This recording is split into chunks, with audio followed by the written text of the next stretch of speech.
today you're going to have the opportunity to hear in detailed fashion the findings of members of the Elections Department who have examined in painstaking detail the results that came from the Senate inquiry last year with regard to the 2020 November election.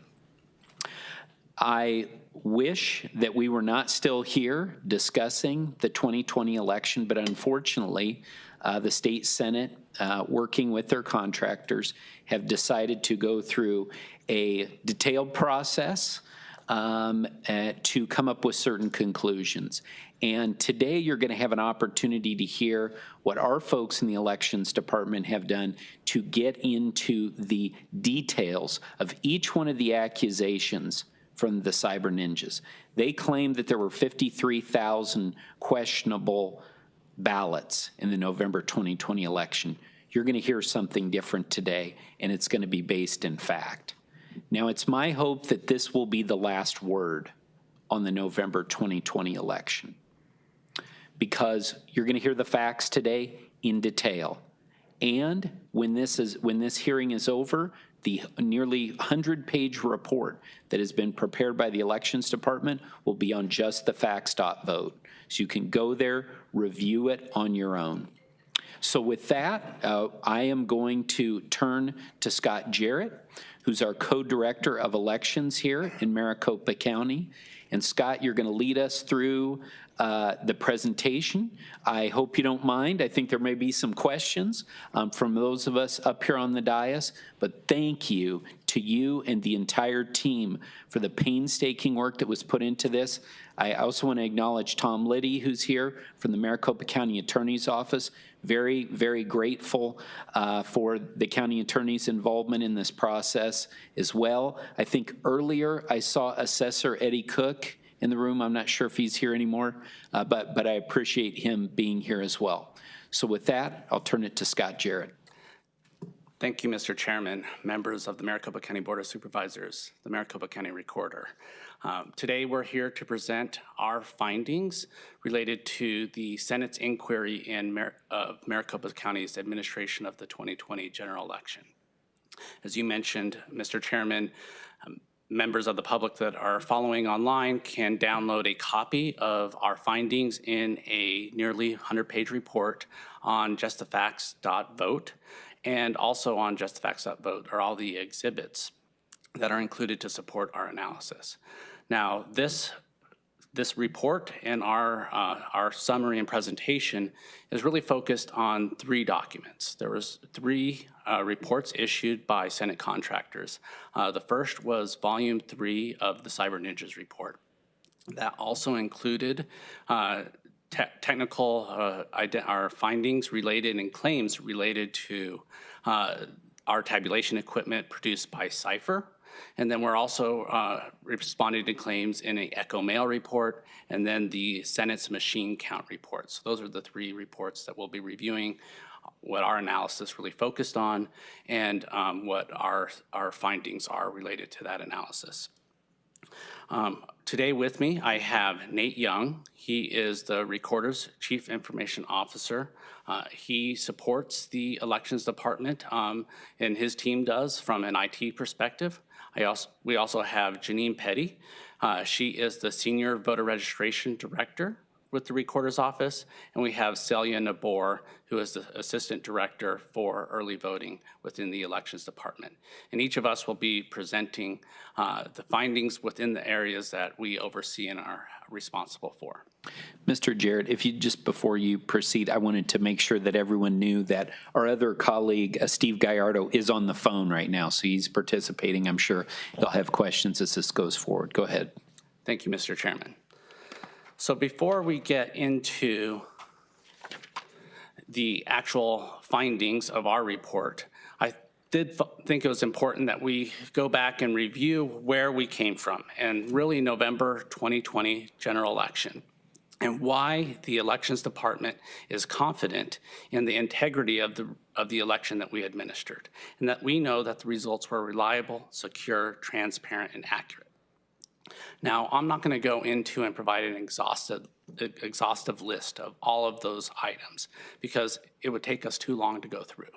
But if individuals do want to go and see a very thorough review of that, they can go to our board presentation for the Canvas that occurred on November 20th, 2020, where we went through in detail all items related to accountability, related to the accuracy of our equipment, related to the statutory audits that were required to be done, related to the security, related to chain of custody records.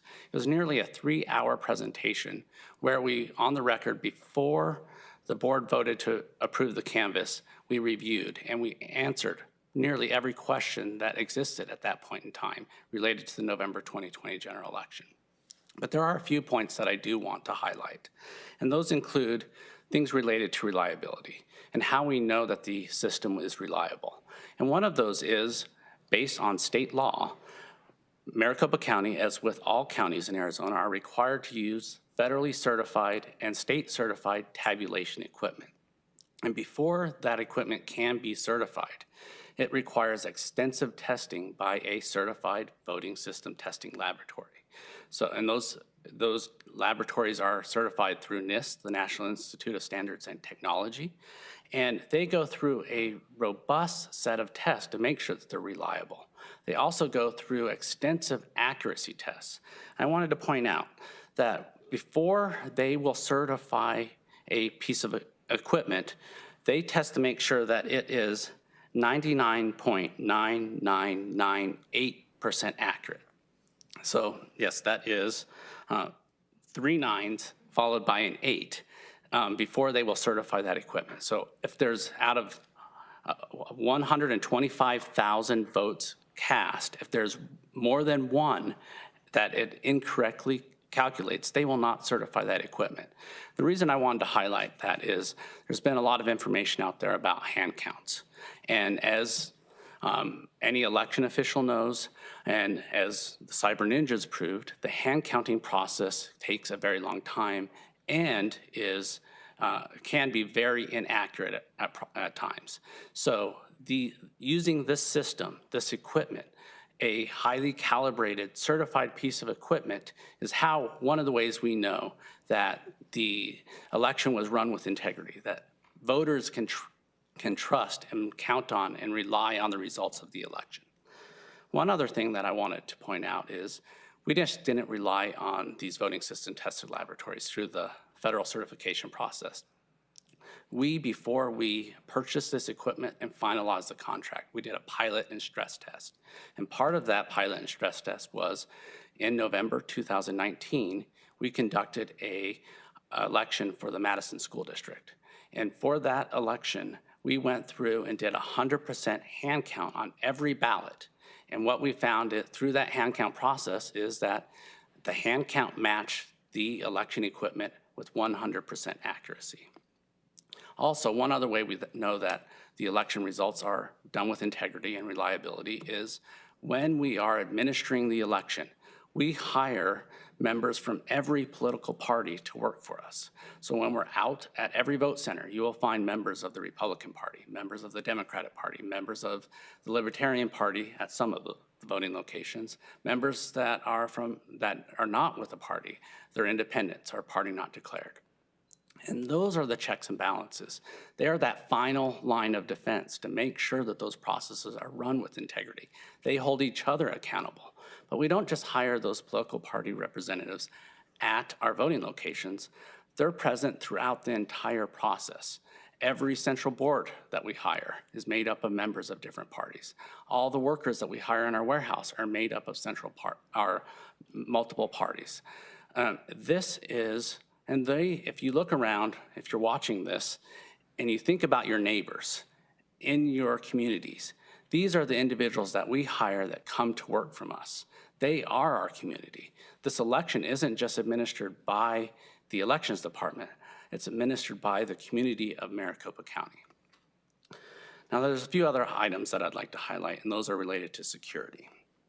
And one thing is so everything that we do within the elections department, it's very important to us to make sure that it is transparent.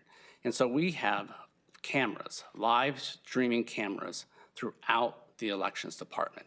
This is every time we're handling ballots, processing ballots, moving ballots, counting ballots. It is all live streamed on our website. So members of the public can go to the Maricopa County Elections Department website and view every action that we take. Now, statute requires us to just have that during an election. We keep those cameras live 365 days a year, 24 hours a day. So right now, you can go to our website and view those cameras. A few other items related to security. So when we have our tabulation equipment, it is within our custody, in our very secure facility. So we keep a complete record of every time that we access this equipment. But there are times where we do have to send out tabulation equipment that's not within our facility. And those are our precinct-based tabulators. So we will send those out to voting locations to count ballots on election day. How we maintain security and custody of those ballots or that tabulation equipment when it's off-site is through tamper evident seals. And we keep a very thorough accounting of what seals are affixed. They have little serial numbers that get attached to each of those tabulators.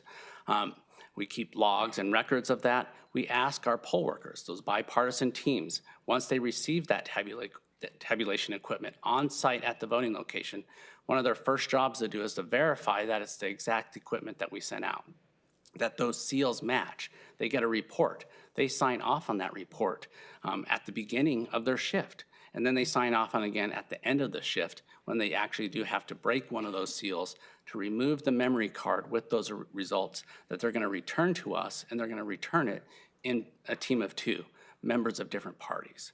So that's how we know, or some of the reasons we know that our election is secure. Scott? Oh, wow. Are you going to go into tabulation later, or is now the appropriate time to ask additional questions about tabulation? If you're going to go into it in more depth later, I'll ask later. Mr. Chairman, Recorder Richer, I will be discussing tabulation later, but now is a good time. Okay, so I just want to, for clarification purposes, there is a precinct-based tabulator for every voting location in Maricopa County, correct? Mr. Chairman, Recorder Richer, that is correct. And in the November 2020 general election, we actually sent out 2 precinct-based tabulators to every voting location for redundancy purposes, and also to address some of the concerns that we had related to COVID-19. And so we weren't creating a bottleneck. Okay, so you have the precinct-based tabulators, and then you have the 9 central count tabulators that were present during the November 2020 election, right? That's correct.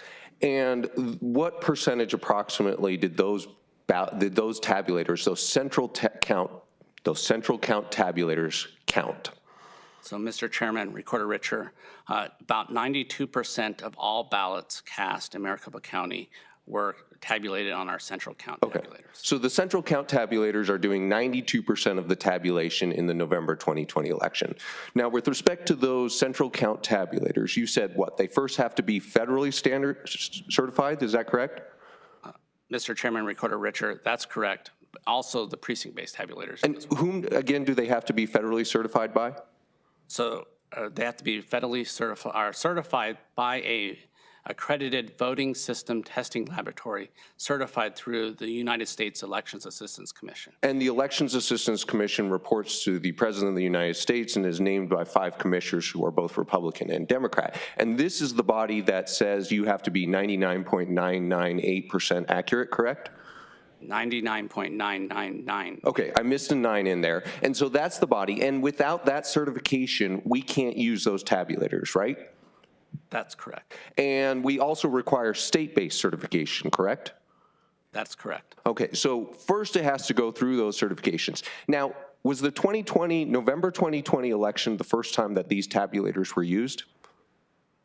It was not the first time that we used the tabulation equipment. How many times had those specific tabulators, those exact tabulators, been used in elections prior to the November 2020 election?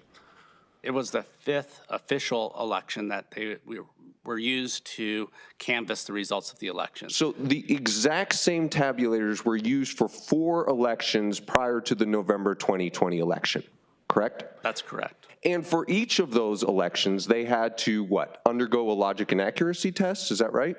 A logic and accuracy test before and after the election. And correct me if I'm wrong, but a logic and accuracy test is essentially taking a stack of ballots for which we know the correct outcome, feeding it through those tabulators and making sure that the tabulators feed back the answer that we already know is accurate, correct?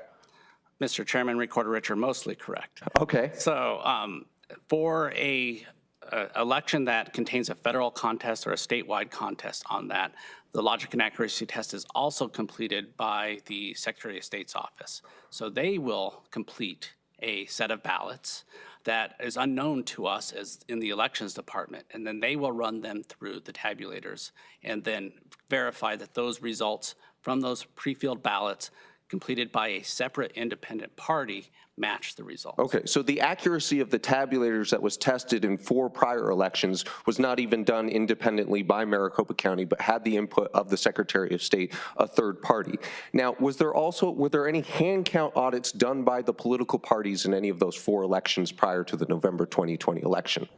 Mr. Chairman, Recorder Richard, there were 2 hand counts completed in the contest that had a federal contest or a statewide contest on the ballot. Okay, So our March presidential preference election and the August primary election. Okay, correct me if I'm wrong. In those hand count audits, those are done by members of three people who are assigned by the political parties, so you'll have a Republican and Democrat on every hand count audit board, and they go through and they count in what, stacks of 10, and they make sure that those results match what the machines spit out?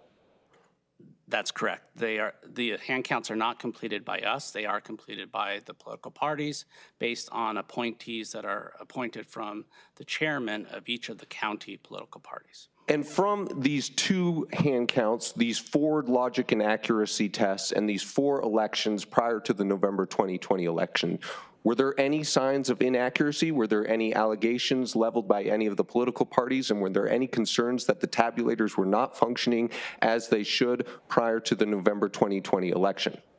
No, there were none. And in the hand counts themselves, in not only the November 2020 general election, but the August primary and the March presidential preference, the political parties found that the tabulation equipment was 100% accurate. Now, would these same tabulation equipment have been used for the August 2020 primary that ultimately led to candidates participating in the November 2020 election? Mr. Chairman, Recorder Richard, that's correct. Okay. So now, if you don't mind, I'll turn to the actual November 2020 election.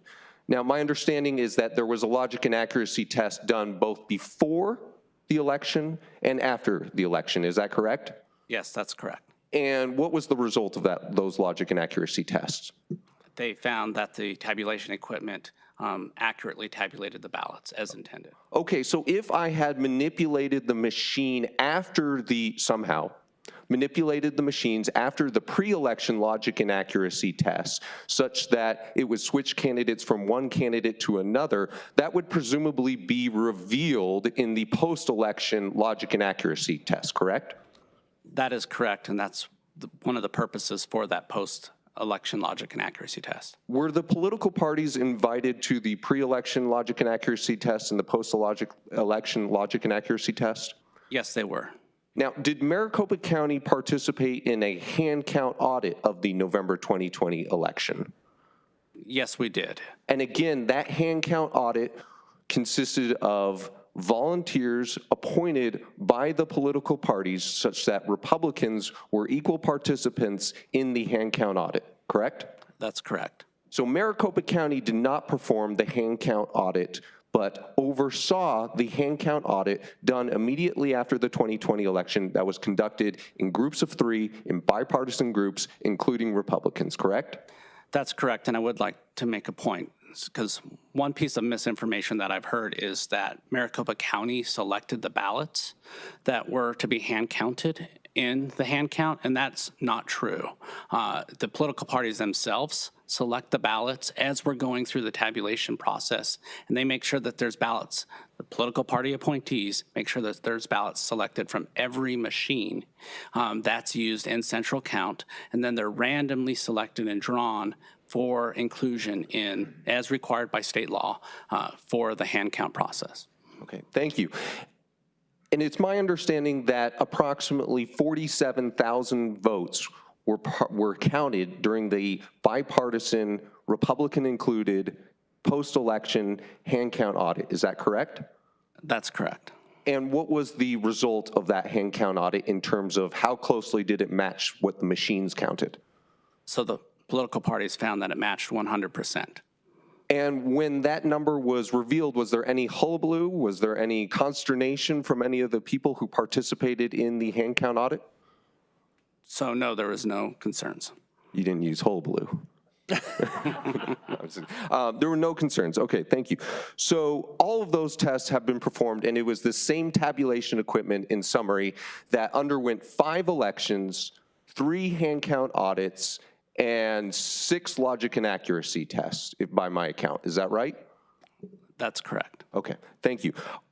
Is now an appropriate time to talk about the tabulation software vendor, Dominion, or will that be addressed later? Maybe we could, Mr. Richard, maybe we can, I just want to be careful that we're making sure we've got 4 folks up here, so. That will be your task for the day, to hold me back. All right, thank you. Okay, thank you. Outstanding questions. Mr. Jarrett. So, Mr. Chairman, just a few more items related to that Canvas presentation and leading up to the November 2020 general election. The Maricopa County Board of Supervisors in June of 2019 took back their statutory responsibility of the Elections Department in partnership with the Maricopa County Recorder, Mr. Adrian Fontes at that time. As part of the mandate that the Board of Supervisors established, they wanted to have as transparent as possible elections. This was not just a result of COVID-19, it was they wanted the public to know every piece, every nut and bolt, how we get from A to Z of an election process. So we had numerous hearings throughout that entire process as we went into the March presidential preference election, how we were planning. We produced, for the first time ever, planning documents, election day plans, early voting plans. These plans included how we would tabulate ballots. It included how we would hire and recruit poll workers. It included how we would train poll workers. All of the information that the public would need to have confidence in the election process. But we also, in addition to that, we had town halls. We met with the public to inform them of the election process leading up into the November 2020 election. We also had frequent reporting of results once election night came. And this is important because one of the things that builds distrust in the elections process is the longer it takes to count ballots. And in Arizona, we can't release results before 8 p.m. on election night. So after that report, as part of our plan to release results, we reported results at least daily thereafter until the final ballots were cast on November 13th. And some of those times we reported results twice, so we can get through and process those ballots in a timely fashion and in an accurate reporting fashion. And then one other thing that I want to highlight as well is I was going to discuss in some of the detail the logic and accuracy tests, but I just answered many of those different questions. But we also had 2 certified voting system testing laboratories. So this was above and beyond what's required through statute and something that we didn't cover in the November 2020 general election canvass because we did this in February. So based on questions that we had heard from the public about concerns about the administration of the election, we hired these 2 voting system testing laboratories to come in and confirm that first vote switching couldn't occur. They performed a logic and accuracy test on their own as well, based on their expertise. They confirmed that our tabulation equipment was not connected to the internet and had not been connected to the internet. They confirmed that we were using certified not only equipment, but the software on that tabulation was certified. So again, going back to that 99.999.8% accuracy of the equipment. They confirmed that we were using that same software on the equipment, and they also confirmed that the equipment had not been hacked and that there was no malware. So those were some of the steps that we took to make sure that we had. So sorry to interrupt, just a question on that. Maybe you can explain to folks, because you hit on, I think, an extremely important point, which is that the independent group came in and said, our election machines were never connected to the internet. How did they come to that conclusion? What evidence? I mean, did they just say it, or what was the basis for that statement, which I think is extremely important?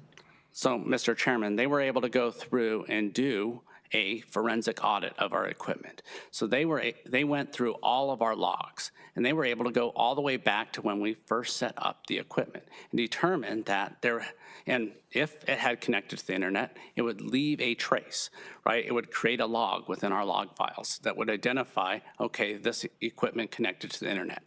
They were also able to go and test the current setup, that it was a true isolated network, an air gap network, that when they went through and they would try to ping the internet, and it would fail. And then they'd be able to see that failure in the logs. And one of the voting system testing laboratories actually identified one instance, a log, that when one of our team members, our ballot tabulation team members, typed in brightness into the search function within the system, it went out and tried to ping the internet because we're using a Microsoft product, and that Microsoft product is a standard piece of equipment, and that function tries to use the software Bing, and it failed. And they were able to confirm that we had no internet connectivity through their expertise and their detailed review. Thank you. Can we harp on that just a little bit more? I'm sorry, just because this was 3 of my first 9 weeks in office were spent auditing the tabulation equipment by our own 2 independent auditors. And this isn't something that was statutorily required, correct? Mr. Chairman, Recorder Richer, that's correct. It's not required, and I would say that they're not our own auditors. We did hire them and procure them, but they were independent auditors that were certified, these certified voting system testing laboratories. Independent auditors, because much of the noise, much of the concern was, again, surrounded on these pieces of tabulation equipment. Because before we started hearing about irregular ballots, it was all about Dominion and the tabulation machines. And so I think it's incredibly unfair when people say that the County Board of Supervisors was unresponsive to some of these concerns, because I remember getting in, speaking with members of the Arizona Senate and many members of the general public who are politically involved, and they said the tabulators, Dominion. And so I turned to my colleagues here, well, most of them here, and it was they who said, we agree. Even though it is not statutorily required, we are going to hire 2 companies to come in and independently assess this tabulation equipment. Now, importantly, they didn't just go through the list of their donors or the list of names on their cell phones, but they went to seasoned, long-standing elections technologies companies that are federally certified in this type of operation. Now, another thing that has been said about this is that this was simply another logic and accuracy test, which is a malicious canard that is absolutely not true. To that end, did they open up the tabulation equipment during this 3-week period in which they assessed the tabulation equipment? Mr. Chairman, Recorder Richer, yes, they did. Did they check the logs of computer events during that 3-week period? Yes, they did. Okay.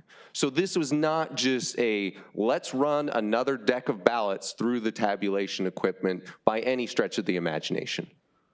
That's correct. They thoroughly went through and reviewed our equipment. They took off all, as Nate Young, our information technology director, would say, the chassis or the external pieces of, it's the cases that are in the computers, and they used their expertise to look through bit by bit and chip by chip to make sure that that equipment was configured, programmed correctly, and not connected to the internet. And those reports from those 2 independent technologies companies are available on just the facts.vote as well? That's correct. Thank you. And Mr. Jarrett, I think that it's also important to note that while these audits were being done, we had invited members from the Senate President's office, the Speaker of the House's office, the AG's office, and the governor's office to come and witness what was going on and ask any questions they had of the people doing the audits while they were happening. Thank you, Mr. Jarrett. Thank you for allowing me to go down memory road of the November 2020 general election.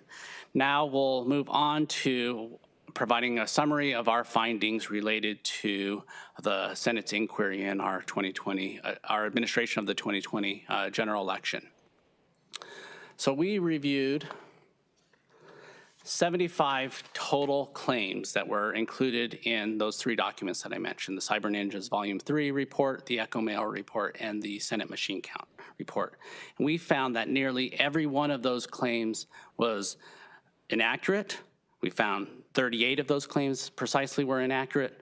Misleading, 25 of those claims were misleading, and 11 were false. And we've gone through and categorized these in these different categories.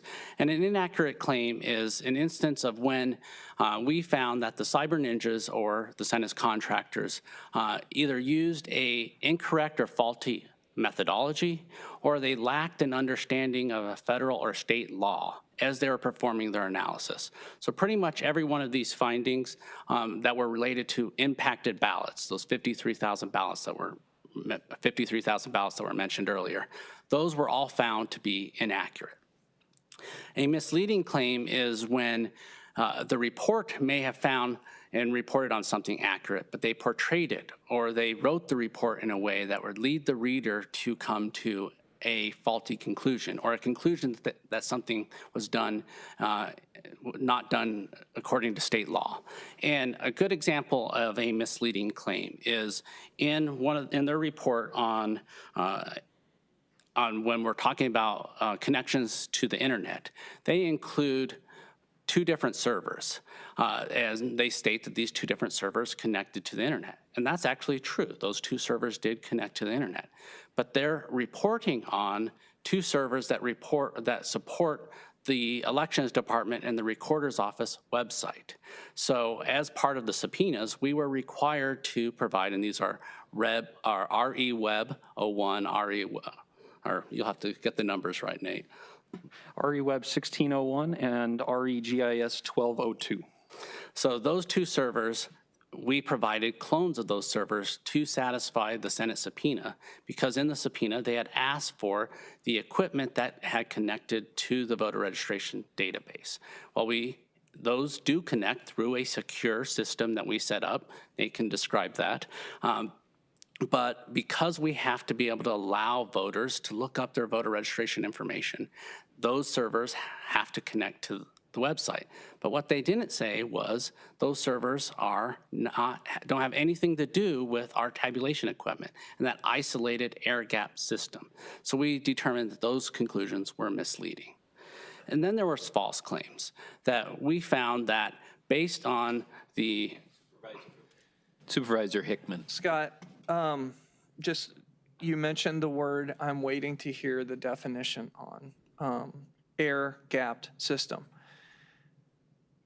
In the Cyber Ninjas report, how deep did their report go into what they were looking at in an air-gapped system versus what you're describing, the servers that talk to the county or the servers that we have to continue to keep voter registration up to date?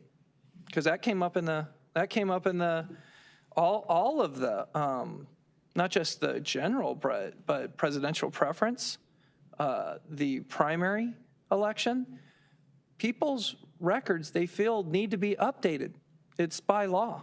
And so tell me the definition of an air gap system, because I keep looking, a picture with 1,000 words means everything to me. Guess I'm an old farmer. I look at pictures and go, that makes sense. I keep seeing the picture of the system encapsulated in a glass box. I keep seeing pictures of all the wiring running on runways, not in the walls. And I'm just thinking, when is this going to, that almost speaks for itself of what an air gap system is. So you just mentioned air gap. What's an air gap system, and why is this important to this entire report? So, Mr. Chairman, Supervisor Hickman, an air gap system is an isolated network that's not connected to the internet or any other networks. It's only connected to the components within that system. And actually, Mr. Nate Young will have a slide later on that shows the network diagram of the air gap system. And this diagram has been made available through justthefacts.vote. Also, as part of this report, we have that diagram included as well. Well, Mr. Chairman, because I've heard from several legislators that have taken the tour, and they look at that for the very first time. They look at that glass box and they look at that tabulation center, and you can see a light going off. Like, this is what you're talking about. And I just wish we could bring every Maricopa County taxpayer through it. I wish we could. I know we have the 24/7 cameras on it all the time, but you really get the sense of what an air gap system is when you see what this county has done over a number of years to establish this system and to secure this system. So, sorry, Mr. Chairman. Thank you. And Mr. Chairman, Supervisor Hickman, we do have a security video, a fill-in-the-blank security video that's currently, if you go to Be Ballot Ready, it's posted on that link, as well as Just the Facts, that you can go through and watch. Supervisor Hickman, you were describing how we have the racking and the exposed wiring, that you could trace every wire from every piece of equipment to that server, and that video demonstrates that very well.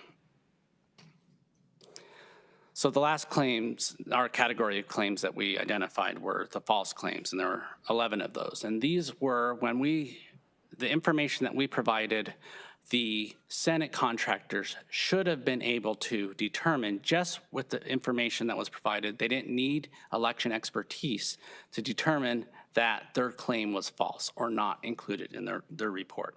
And a good example of this is the paper bleed through. So in their report, they include a finding related to saying that we didn't use 80-pound vote secure paper because they had found ballots with bleed through on them. And that 80-pound vote secure paper doesn't allow bleed through. And that is false. And we know that's false because we as an elections department, we've done extensive testing. However, a simple query with the manufacturer themselves would also confirm that. So we didn't just rely on all the extensive testing that we did when we were testing for accuracy, making sure that because bleed through can happen, we have offsetting ovals and making sure that that's not impacting the tabulation results as you go through and you tabulate those ballots if bleed through is occurring. So we sent an email, and that is included as one of our exhibits in this report, that email and the response from the manufacturer. And in that response, they confirmed that the vote secure paper that we procured does allow for bleed through, and they actually tested it themselves. And in that, there's a picture where they used a Sharpie pen. They wrote hello on the front of the ballot, and then they showed an image of the back of the ballot, and you could clearly see the word hello. So this is a claim that clearly can be identified. You don't need to be an elections expert. If you're going through and just over the standard course, if you were performing an audit, an unbiased audit, you would have gone through and tried to find factual evidence to support your claim. And part of that factual evidence would have been reaching out to the manufacturer to find out if that paper would prevent bleed through, something that they didn't do. So the reason why nearly every claim that they found was either inaccurate, faulty, or misleading was because of either inaccurate methodologies, and I do have a few examples of those. So one of those is using soft data matching techniques. So in the one claim that they identified, the Cyber Ninjas identified in their report about the number of ballots, there was 23,000 ballots that they identified as being impacted or questionable because voters had moved. So that was the only claim that they identified as critical. There's 23,000 in there. But they identified those voters based off of only 3 data points: a first name, a last name, and a year of birth. So I just want people to sit down and think about a county the size of Maricopa County, over 4 million residents, over 2.6 million voters, how many John Smiths we may have that are born in 1970, or how many Maria Garcias we have that were born in 1972. We have numerous instances of each one of those types of names. So that soft data matching technique is going to result in numerous false positives. And that's what we found when we did that analysis. But they also coupled that with using a commercial database.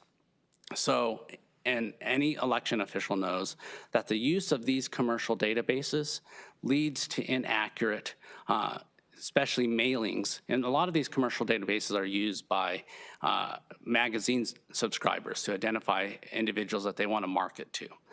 But they're also used by super PACs. So anytime we're approaching an election and voters start getting publicity or collateral or pamphlets from political party candidates, and we start getting calls about, here at the Elections Department and the Recorder's Office, about voters concerned that they're receiving election-related mail. They're thinking it's coming from us, but it's not coming from us. It's coming from like a political action committee, because they're using these third-party data sets. So when you combine soft data matching with the use of a commercial data set, you find lots of false flags or false positives in their review. And Janine Petty will go into much more detail related to that finding. Another example of an inaccurate or faulty methodology was their use of the EV32 and EV33 data files. So these are when we send out an early ballot and also when we return an early ballot. And I don't know if you all remember, but back in the middle of the summer, there was a presentation from the Cyber Ninjas where they alluded to there being 74,000 ballots sent to voters that didn't request them. Well, ultimately, and even in their report, they retract that statement because it's not true, because statute sets out clear uses for these EV32 or EV33 data files. And those are terms that we use to refer to them in statute, but they're basically the sent file and the return file. So in statute, you only produce that sent file or that information up to 11 days before the election. For those, and then you continue to produce the return file all the way up until the day before the election. And these files have a specific purpose, and they task the counties to work with the political parties to come up with a format that works for the political parties so they can get out the vote effort. And if you think about why the political parties would want to do that, they want to know who's been sent an early ballot, who's returned their early ballot, and if they have members of their parties, they can create walking lists and go door to door. They create call files and they can call voters, reminding them to return their ballots. So they have very specific purposes. But the Cyber Ninjas kept wanting to compare these two. And in one of the presentations, they made reference that these two files should reconcile perfectly. Well, that would be like trying to, and they have a different purpose. They're a different tool that the political parties use. That would be like saying, I want this saw to function exactly the same as this hammer, when they have a different purpose. The saw's for cutting, the hammer's for hammering in a nail. They're not used to be 100% reconcilable. And they continue to use those files to draw other faulty conclusions about, and that was their second highest number of impacted ballots, 9,000 ballots when they identified that there were 2 images scanned, when really, in fact, it was just related to a statutory required task of us curing ballots, that we have to make an opportunity for a voter. We have a 5-day period after the election that if we're questioning their signature, they have an opportunity to cure it. Ms. Celia Nabor will go into much more detail about that finding. There are other instances where they lacked an understanding of election laws. There were, in one of the findings, they attempted to compare, and I'll provide more detail about this later, but the canvas with the voted file. And they found that there were over 3,000 ballots difference between this official voted file and the official certified canvas results. However, as any election official would know, that the official voted file does not include protected voters. And so a protected voter is a judge, a law enforcement officer, a victim of sexual abuse or harassment, And those are some of the most vulnerable individuals in our society, and federal and state laws have requirements that you do not divulge the address of those voters. So they are not included in the protected voter file. So that lack of understanding of the voted file, laws related to protected voters, leads them to have a conclusion that there's 3,000 ballots missing, or we have 3,000 extra ballots reported in our canvas than we have actual voters, when in fact, the voted file, the public voted file that they were using, just didn't have the protected voters in it. And then the last area that resulted in them coming to some either inaccurate, misleading, or false conclusions is just a lack of independence and objectivity. If you go through and you think about your day, we make thousands of decisions every single day. And those decisions we're making are how far to take something, especially when you're doing an audit. What type of analysis should we do?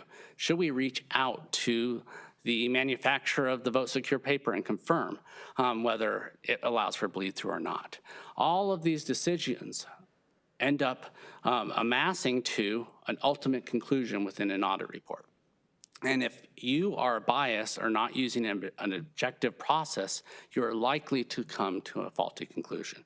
So we mentioned the paper or the printer claims. There's one other area that I would like to highlight.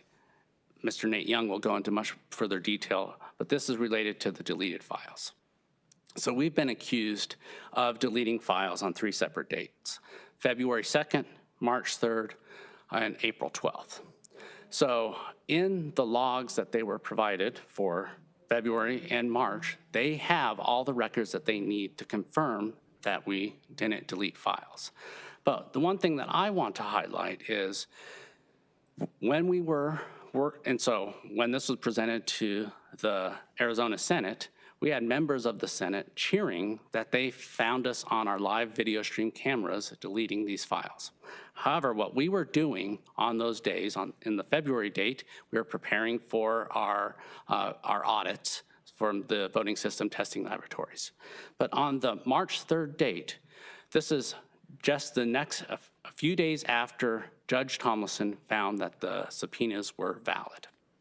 So we were, at the board's direction and the staff at my direction, were going and compiling records, ballot images, to hand over to the Senate in response to their subpoenas. On April 12th, what we were doing was packing up the voting equipment to deliver that voting equipment to the Senate to respond to their subpoenas. We were not deleting records. We were preparing materials to provide that equipment to the Senate, not deleting files. So You're going to go deeper into that here and later? Okay, thank you. Yes, I will.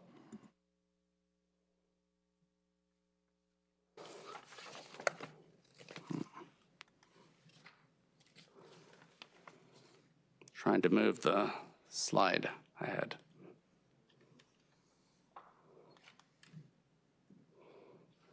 Can you move it to the next slide? Okay, so the next portion of the presentation I'll be covering is item 1. This comes from page 9 of our response report, Correcting the Record. It's going to talk about, there's a lot of misinformation related to our cooperation with the Senate. We can go to the next slide. So a few things that I want to point out. So the original subpoenas were issued on January 12th. Why our elected officials that very next day on January 3rd, the morning of January 3rd, were going to meet with the Senate as commanded by the subpoenas? The Elections Department was readying materials. We were going through and identifying all of the security logs as I commanded to be provided by the subpoenas. We were going through and finding the cast vote records. We were going through and identifying all the election settings that they would need as they performed their review of the tabulation equipment. All of this information we were readying, and on January 15th, we provided them thousands and thousands of records to satisfy the subpoenas. We also provided additional information, the cast vote record. This is how every single ballot was tabulated. It shows how the ballot was, every vote was cast, the percentage of the vote, how much it was filled in. All of this information is contained in the cast vote record. We provided this to the Senate on January 21st, just a few days after the issuance of the subpoenas. The items that we had not provided to the Senate at that point in time were items that either were protected by state law, so those were the original ballots. So state law states that if after the ballots have been canvassed and certified, they are to be turned over to the county treasurer and maintained in the boxes sealed, and they're only to be unsealed by court order. So at that point in time, we had questions whether we had the legal ability to be able to provide and hand over those ballots. Also, items that we did not provide at that point in time were the tabulation equipment. This tabulation equipment is identified by the Department of Homeland Security as critical infrastructure, and we did not know that we had the legal ability to be able to hand over that tabulation equipment either. So we asked for judicial clarification. And once we received judicial clarification in late February, that's when we began readying that equipment for delivery to the Senate.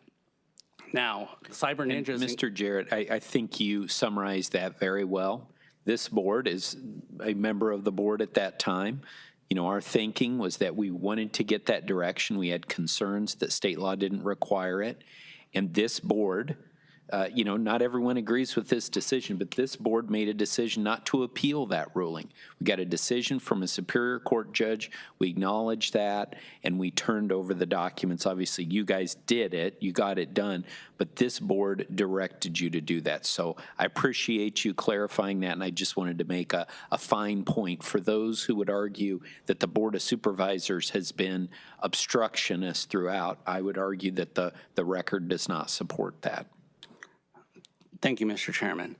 Also, shortly after those subpoenas were issued in early January, on January 12th, the very next day we sent over a letter asking for clarification on 5 different items on whether we could provide those. Those included things like ES&S tabulation equipment, which we didn't have. They included things related to some of the security logs. We never received a response back from the Senate providing that clarification. The items identified in the Cyber Ninjas report, and they include 4 findings related to this that are misleading, are items related to the source code passwords. So as part, when we delivered the tabulation equipment to the Senate, we gave them our passwords that we use to access the equipment. That include our user passwords as well as our technician passwords. It also included a security fob that is needed. These are ways that we provide different levels of authentication. Mr. Nate Young will be going into more details about our authentication processes.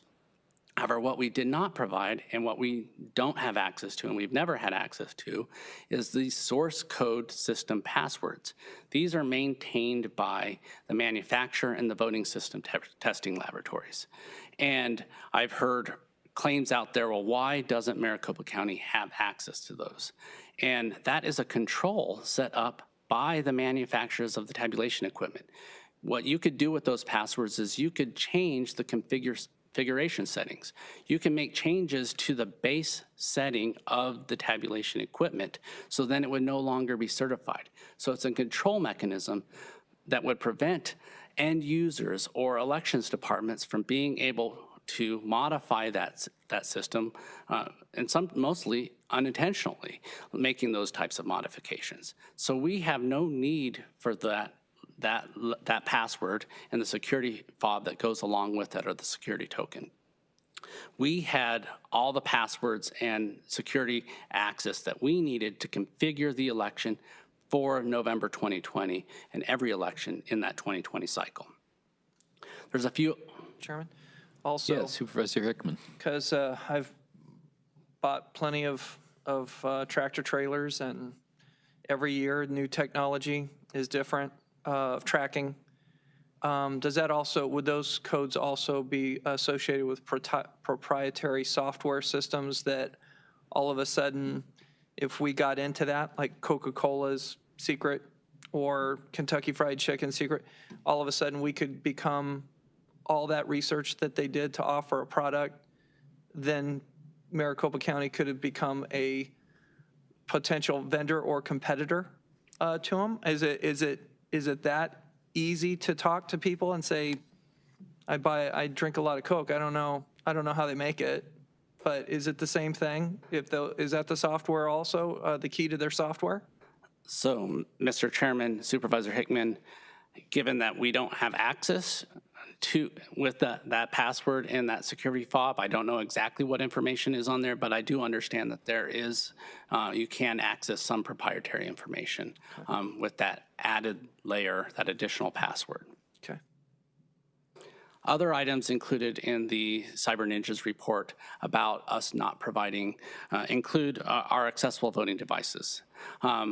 They say that we are commanded to provide all of our tabulation equipment. The accessible to voting device is not a piece of tabulation equipment. What it is it's a ballot creating a ballot marking device. So this is for any voter that may have a disability. They visit our voting location. They have access to use this equipment to help them complete the ballot. It prints actually a hard copy ballot that then gets tabulated, but it's not used to actually tabulate a ballot. They also ask for, and say in their subpoena, that we did not provide the poll worker laptops. These laptops are what are connected to our ballot demand printers. So in Maricopa County, we have over 10,000 different ballot styles for the November 2020 general election. They're what we use to make sure that we give the correct ballot style to the correct voter, but they were not included in the subpoenas. They also list in there that we did not provide the routers. Supervisor Hickman, you mentioned the routers. I want to make it clear that our tabulation equipment has never had any routers connected to it. What the routers they're referring to are the routers, the county's routers, that are used to support the other 50 county departments. Many of those departments have nothing to do with the elections department. As a county, we have to set up websites to communicate with our customers, the residents of Maricopa County.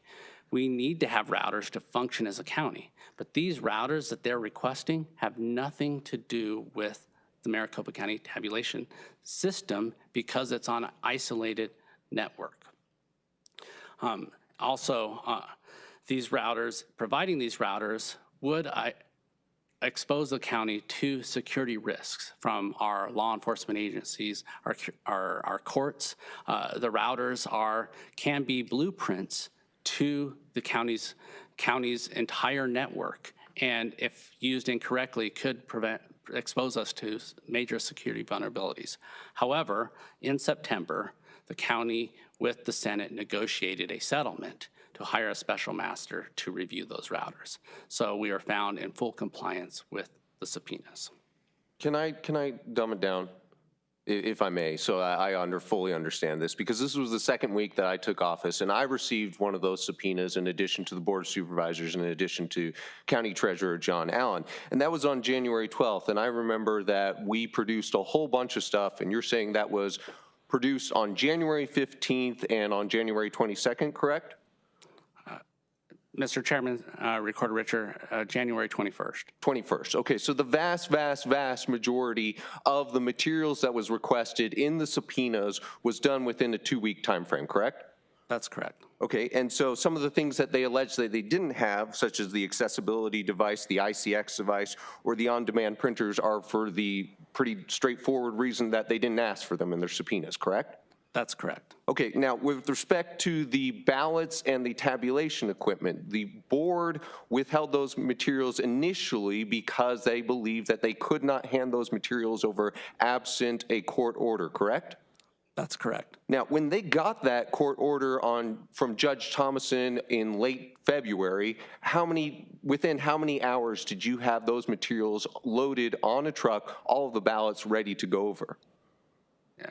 Mr. Chairman, Recorder Richer, we were readying the equipment just the next week. So that came down on a Friday afternoon. On Monday, we had started readying all of that equipment, creating manifests of the ballots. And I apologize for interrupting, but I just want to make clear for the record, we were never ordered to turn over this.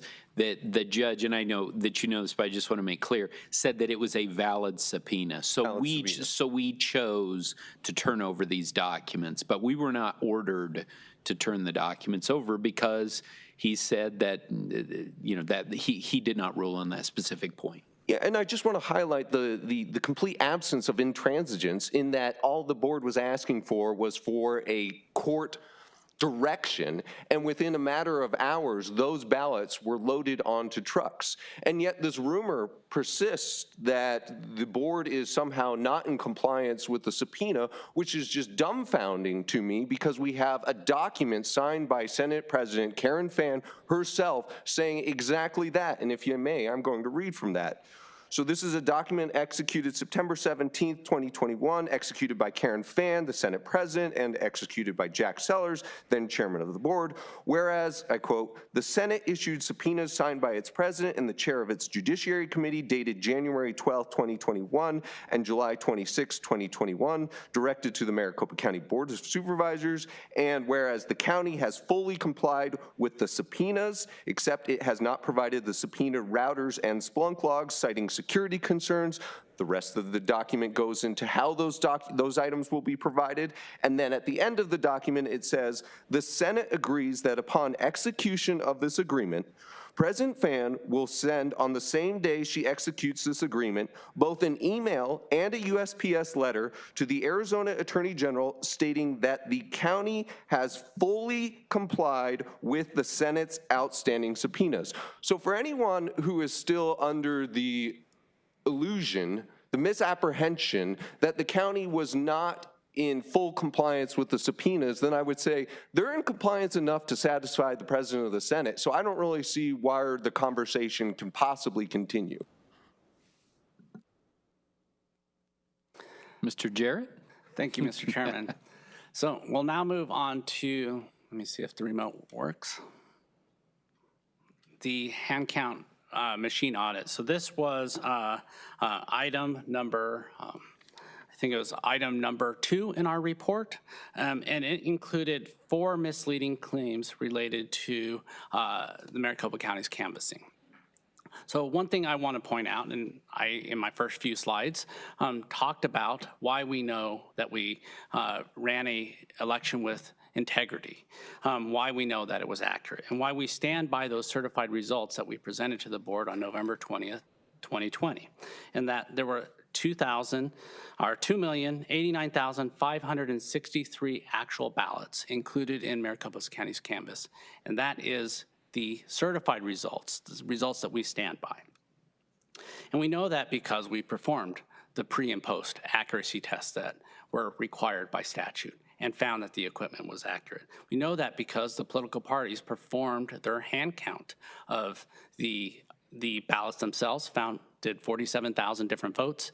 If there was an issue with the equipment, it would have been identified. It was a statistically significant sample and would have identified that issue. There were no issues found. They found that the tabulation equipment was accurate. We know that because we use federally certified and state certified tabulation equipment as required by law. We know that because we produced canvas reports. We produced various reports, a detailed canvas that goes precinct by precinct, that's over 10,000 different pages. We produced a summary canvas report. We produced a text file that supports all the detail and data of the canvas report, and we produced a cast vote record.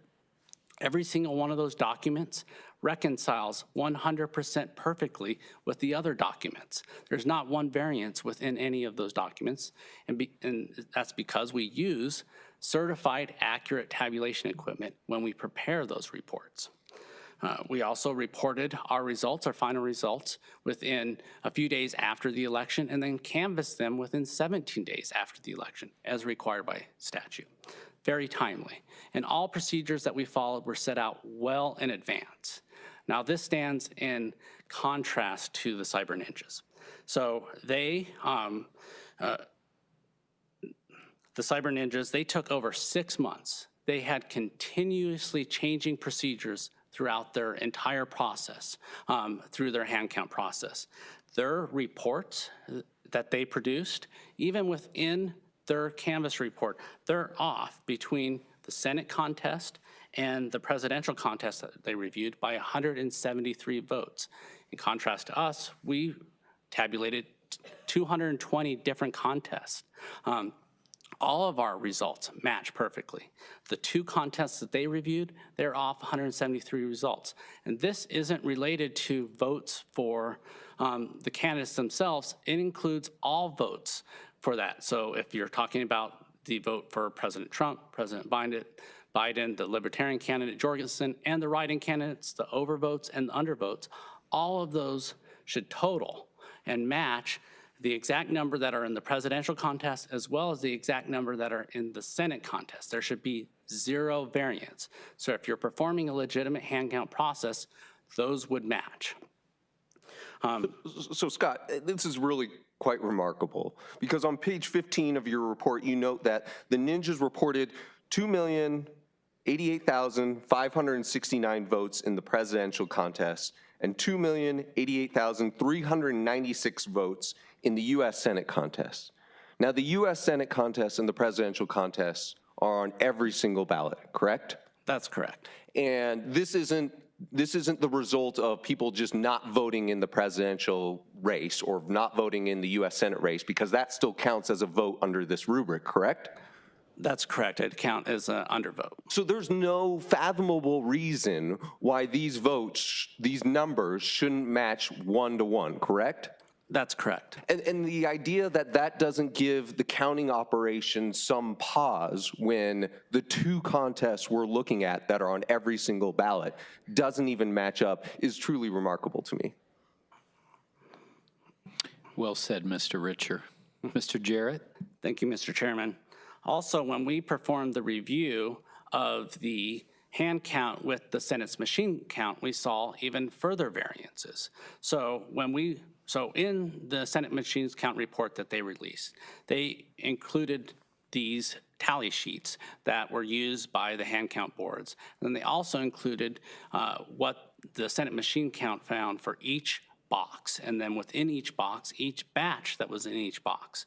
And so we went through and we identified 180 instances where there was a count determined by the hand count and a count determined by the Senate machine count.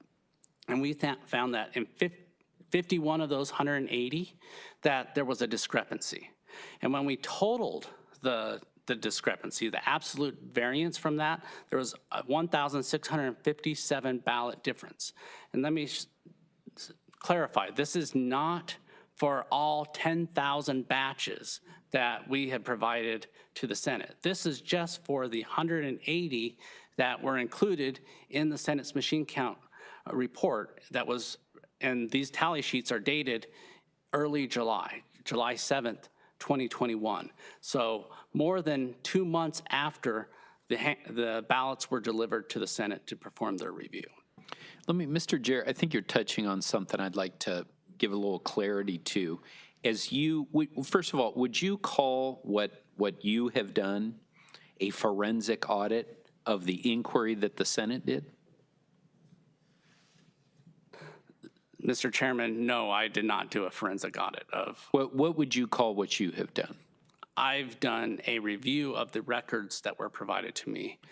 And did you feel like you had complete information from the Senate in their inquiry, or did you find a lot of gaps?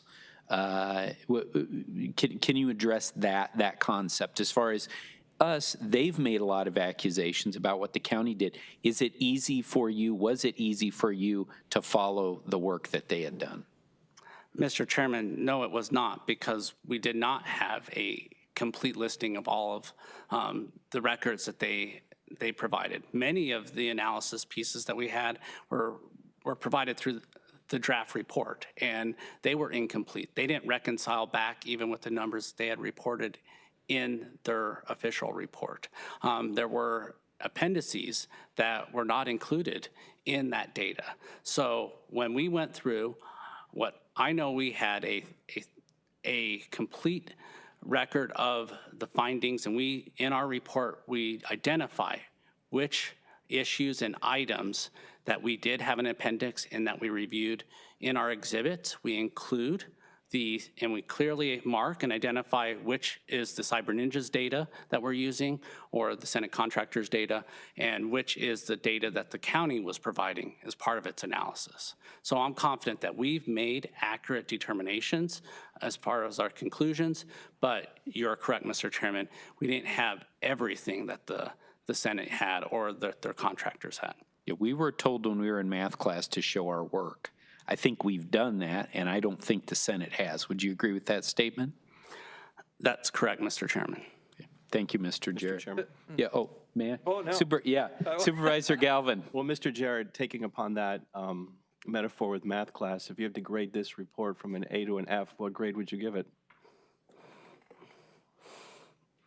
Mr. Chairman, Supervisor Galvin, I am not assigning grades today. I'll weigh in on that. So I have some information regarding the administration of the hand count. Now, as Scott has already said, the presidential tally was off from the U.S. Senate tally. Their hand count also reported 873 ballots fewer than their machine count. So you might wonder how such sloppiness comes about. And because Scott has deferred on giving them a grade, I will tell you the grade that was given to them by two independent assessments of their counting methodology. The first is from Trey Grayson, former Secretary of State of Kentucky, who happens to be a Republican, and Dr. Barry Burden, the Director of Elections Research at University of Wisconsin. They write, the ongoing review of ballots from the November 2020 general election in Maricopa County as ordered by the Arizona Senate and executed by their inexperienced, unqualified contractors, Cyber Ninjas, does not meet the standards of a proper election recount or audit. They point to three things in particular. 1, a faulty ballot count methodology. 2, inconsistent procedures throughout the process.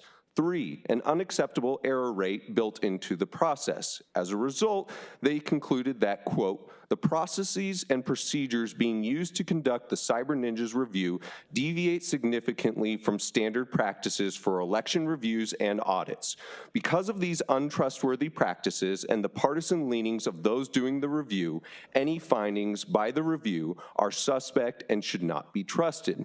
If you'll indulge me, the second report I want to read from on this topic is from local elections aficionado Benny White, and a Republican who actually lost his race for Pima County Recorder in 2020 election but did not contest it, and Larry Moore and Tim Halverson, two former executives from the elections technology and auditing company Clear Ballot, and they've posted this online. I recommend you look at it. Both the hand counts and the machine counts were wrong, they said of the Cyber Ninjas. They were wrong with respect to the total number of ballots cast, the number of ballots in each batch of ballots, the number of ballots cast at each vote center on election day, and which ballots they should have counted. Being close is not the purpose of an audit. In an audit, you try to find discrepancies or lack of discrepancies with an existing record, in this case, the official canvas. Nothing the Ninjas did can be related to the official results. Comparison with the official results is necessary of the objective to find out what went wrong during the election. The Cyber Ninjas results don't show anything other than hand counts are unreliable and produce inaccurate results. We knew that in November 2020 and before $9 million was spent on this floor show, end quote. So while they don't give an assigned letter grade, I think it's safe to say we're operating somewhere in the D to F range. I think what is also important and is pointed out by Benny White, Larry Moore, and Tim Halverson is this isn't an audit. An audit, you can make point-to-point comparisons such that you can immediately pull out a stack, and if there is a deviation in that stack, you can go and address the vote in record. What they did was simply a recount where they produced a number at the end. Now, the irony of this is that while this was the lion's share of their work over 5 months, it barely factored into the presentation that they presented to the Senate in September. I would contest that's because it didn't really fit with what those who were paying for the audit wanted. Thank you, Mr. Richer. And I wanted to just take this opportunity to let the public know that, you know, again, to this point of the Senate contractors not showing their work, we actually sent a public records request to the Senate to find out what those methods were, what the methods were behind this inquiry. And am I correct that they never responded to that public records request? Mr. Chairman, I have not received any information related to that public records request. Thank you. Supervisor Hickman. Thank you, Mr. Chairman. Just real quickly, I found that the question from our esteemed chairman to you about would this qualify as a forensic audit, and you said no. Let me ask you about your background, Scott, and a little bit of why we hired you so now many years ago. What was your background before we hired you? And what is it now after this? So, Mr. Chairman, Supervisor Hickman, I spent over 13 years within the Maricopa County Internal Audit Department. I spent a couple of years working for the Maricopa County Community College District as an internal auditor. I have certifications from the Institute of Internal Auditors and the Certified Fraud Examiners certifications. And I use that to identify operational efficiencies, look for compliance with federal and state laws as we went through and performed performance-related audits of county departments. I just find it unbelievable that that board, some of us were on that board, when this position came up, we selected you. And I think that was the presence of mind of good management. We know that this key thing, through the MUA that we had with Adrian Fontes, we needed somebody that had skills in this area. And look at what we're doing. And you just gave a definition from a certified auditor that maintaining his certifications has said this is not a forensic audit. And I certainly remember my discussions with Senate President Fan saying, what is a forensic audit? And she said, you know. Thing is, I still don't know after all this, but I know who I can trust in their definition. I can trust this. If you would have handed this sheet to us, not last November, but the November before that, this is how long this has been transpiring. That was the canvas. Would you have handed us this sheet and said, my numbers don't match, but you guys need to canvass anyway? Would that have gotten out of your mouth? Mr. Chairman, Supervisor Hickman, assuming that's a rhetorical question, because absolutely not. Thank you. And this is their report. This is numbers that they finally provided to somebody. We just don't even know. We're hectoring about the background of where this number came from. We would not be able to canvass an election with these numbers provided by Cyber Ninjas. Okay, thank you. Thank you, Supervisor Hickman. Mr. Jarrett. Mr. Chairman, thank you. And the one piece, so I've been asked, well, why would we include this portion of the report? It got close. It said that your results were accurate. It was close. And first off, this was a complete review of their Volume 3 report, and it was included in that Volume 3 report. But more importantly is, for some of the same points that Recorder Richard was making, Supervisor Hickman was making, was this report, there was many faulty procedures throughout. Right. First off, they did not follow Arizona state laws as they went through and performed their hand count. They used a tally method instead of the outstack method, which is required by the laws established by our state legislature. They took over 6 months to complete and report those results. One of the things I mentioned first on is one of the things that builds distrust in an election process is the time it takes to report results and how close they are to election day. This took over 6 months. We had established our procedures well in advance of the election. Their procedures were changing throughout the entire process. You go and you watched on video them performing their hand count process and them using those lazy Susans, and you could not watch a camera view for more than a few minutes when you wouldn't see one of the hand counters looking down, tallying, and that lazy Susan spinning around, and one of their hand counters missing the ballot go by. That is not a way to build trust, and this audit is being held up as an example for other states to use for post-election audits.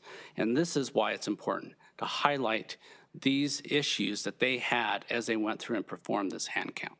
And what should be held up as what other states are doing is the laws prescribed by our state legislature, which very clearly delineates the process that we have to follow whenever we are conducting a hand count. And I have great respect for the many people who went down there in the sweltering summer to participate in that hand count, but the cyber ninjas did not see fit to use the same laws, to use the laws enacted by the very Senate that enlisted them to do this hand count. They did not see fit to use those same methodologies and those same laws, which I think are good methodologies and good laws, and were not followed. And Mr. Richer, the reason that those laws were not followed was that this was, and I've called it this many times, an extra legal event. That's not even provided for in state law. And that's one of the reasons, this was sort of destined to go in this direction, and why we have proper ways to conduct audits that we've done. You've told us that today. And we went beyond it, but we did it in a way that was professionally done using folks that have that experience, not sort of unaccredited folks like we dealt with from the Senate side. So I could not agree more. So Mr. Jarrett, we're about an hour and a half into this now. So maybe if we can move forward here. Again, great information, but I want to be sensitive to everyone's time. Yes, Mr. Chairman, we'll try to speed things along. If we can move one more slide forward. So the next section is from item 3 of our report, and it relates to paper and printer claims. And I already mentioned the first one earlier on as one of the false claims, and all 4 of these claims that were included in the Cyber Ninjas were determined to be false. The first one I covered about the bleed-throughs, and that they determined that we weren't using actual vote-secure paper because it allowed for bleed-through, and they had not gone out to the actual manufacturer to confirm with whether that was a feature or not of the paper. And so then they conclude that we also use improper paper. So I want 10 different variances or types of paper. And I want to highlight the different ballots that we had provided to the Cyber Ninjas as they perform their review. We have Braille ballots. We have large print ballots. We have Viocava ballots. So those are ballots that are returned from our overseas and military voters through a secure portal.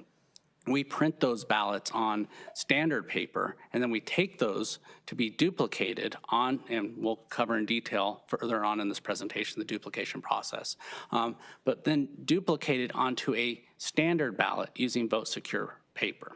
We also provided them other paperwork that was related to the administration of the election within the voting location. So we print off control slips, we print off affidavit envelopes. All of those types of things would be on different types of paper.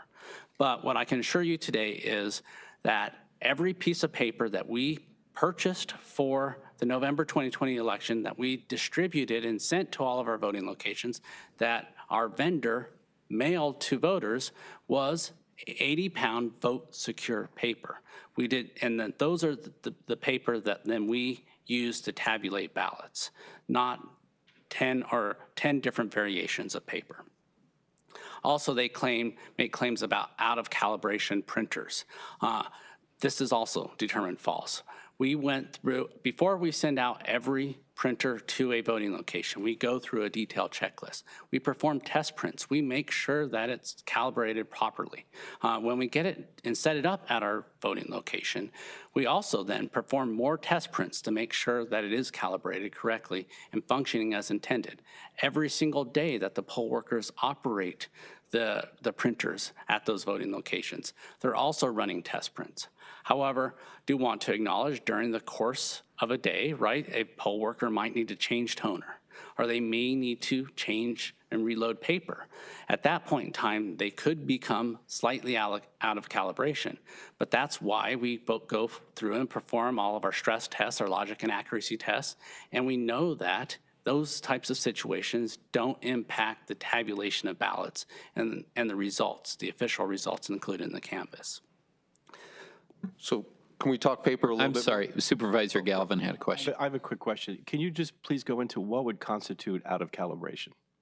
So, Mr. Chairman, Supervisor Galvin, this is related to alignment marks on the paper. And one thing I want to highlight on page 53 of the Cyber Ninjas report, when they're talking through about bleed through, and even in their own conclusions, they identified that the bleed through and when those alignment marks, so there's a little circle that looks like a bullseye, and sometimes that could be offset. And those could be the result of when a poll worker is then loading that paper, that new paper into the printer, or when they're putting in new toner, it might come offset just a little bit. But they confirmed that, even the Cyber Ninjas confirmed that it didn't impact the results. They couldn't find one instance of it as they went through and did their audit. Mr. Richard. So can we bury Sharpie Gate 3 times over now? Because as you stated on page 52 of the Cyber Ninjas report, quote, out of the several thousand ballot images that were manually reviewed, we could not find any images where bleed through was close enough to a ballot oval to cause mistabulation, nor did we see any immediate correlation with adjudication. So even the Cyber Ninjas, although this was a reversal of their position over the summer, but even the Cyber Ninjas in their final report state that there was nothing to the Sharpie bleed through incident, correct? That's correct. Now, this was already stated. A lot of people have said, well, we need the Attorney General to weigh in on different things. Well, the Attorney General had weighed in on Sharpie Gate already. In fact, he had reviewed it immediately in the post-election context, and he found that the Sharpies were not an issue, correct? That's correct. And all of this information has been provided by the county on justthefacts.vote over the past few months, correct? That's correct. And so, you know, it's sort of dumbfounding and dismaying to me when I hear from people who are purportedly trying to increase election confidence continue to talk about things like this, continue to go down red herrings, and continue to say in a recorded conversation, quote, now we still don't know what on voting day they gave out, why on voting day they gave out Sharpies to the voters, when we all know that we were told to use a black or blue ballpoint pen, but the media said, oh, there's no Sharpie Gate, so that was part of the issue as well. So it's just incredibly frustrating to me that somebody would still say that, and that's either evidence that they didn't take the simple step of reading just the facts.vote, or they didn't read what the Cyber Ninjas themselves wrote, or they didn't understand what the Cyber Ninjas wrote, or they didn't put any stock in what the Cyber Ninjas wrote, or that they simply didn't care. So if you care about improving election confidence, the Sharpie Gate is not a thing. Thank you, Mr. Richard. Mr. Jarrett. Mr. Chairman, so the last claim on this slide relates to questionable ballots and why the Cyber Ninjas didn't provide a lot of detail. These are related to items like yellow dots on our ballots. And this really is a function of us using a variety of different printers at our voting locations and our vendor that mails out ballots for us. So in our voting locations, we have 3 different printers during the November 2020 general election. We have a Oki B432, we have a Oki, our Lexmark 923, and then we have a Oki 1960. And those are the printers that we disseminate to those voting locations. And some of them will spray on microscopic yellow dots that are undetectable to the human eye.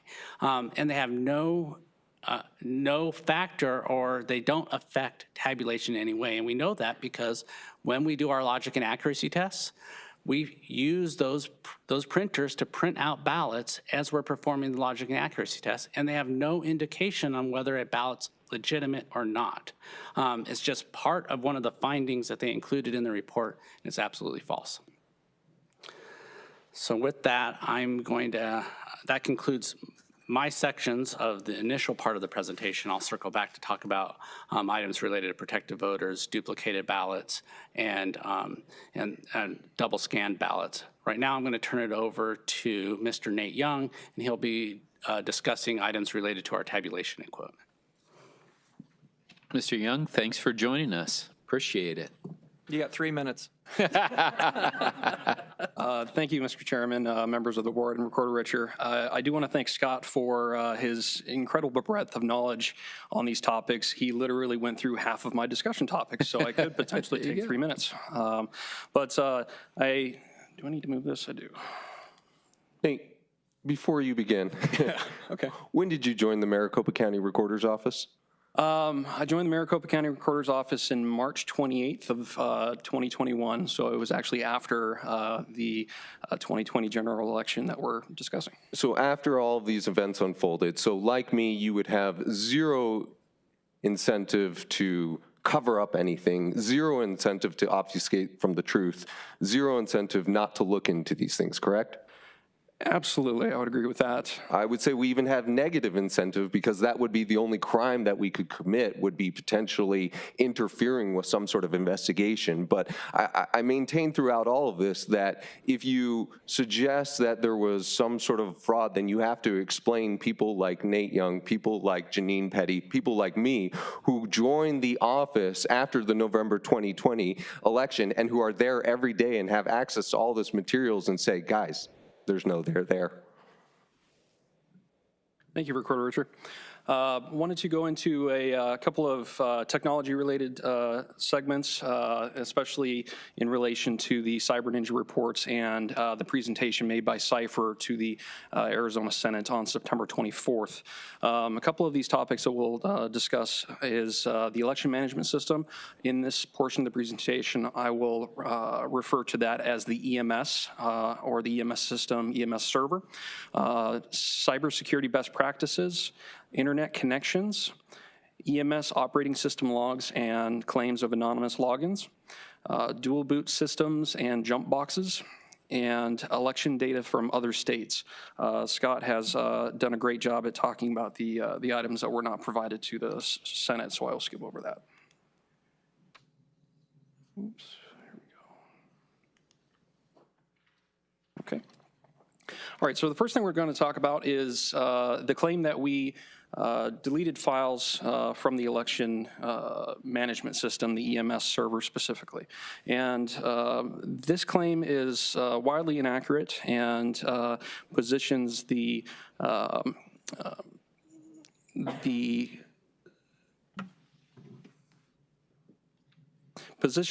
topic in a way that is inaccurate to the misunderstanding of the Cyber Ninjas and the Cypher to how they understand the way that we do what we do here at the Elections Office. All data from the elections management system is archived per statutory requirements. We run regular archives throughout the process of running elections for each tabulation day, and we do keep all of these archives for a period of 24 months per statutory requirement through that. There's a couple reasons we do this. The first is this equipment is used throughout multiple elections. So we do not spend $3 million on elections equipment just to run one election. We have to use that equipment to be proper stewards of the taxpayer money that comes into us to run these elections, to use that equipment to process multiple elections. For example, before the 2020 general election, we actually ran, as Scott mentioned, Mr. Jarrett, 4 elections prior to that, and since the 2020 general election, we've used the elections equipment to run 3 other other successful elections in 2021. So that is one of the reasons why we have to go through a full archival process, because these systems can't maintain all of this data from all of these different elections in perpetuity. We don't have the resources on those systems, and we don't have the storage space on those systems. So that's an important thing to remember. For the 2020 November general election specifically, as I stated, we created a total of 26 individual archive hard drives, one for each tabulation day that happened during that election cycle. And then we took those drives, which ended up being over 11 terabytes of data. Computer people will understand what the 11 terabytes would mean in a practical stance, but that's a lot of data. So we have to take that data and move it off into secure locations. That way we can reference that data back if we have to. For example, if you were to come to Recorder Richer and say, hey, I need to restore or look at that, the data and the elections management system as it was on October 26th of that day of tabulation, we can do that for you. We have that capability, and we have that, that data. So let me pause you there. If I were to say, bring up every elections file from the election management server from October 2020 or November 2020 during the election, you could do that? Yes. Okay, yes. Yes. Thank you. Absolutely.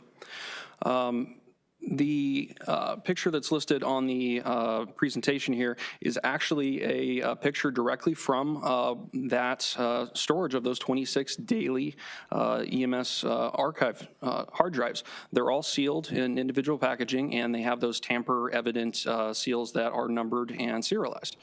So at any given time, like I said, we can go back to that data and we can reference it.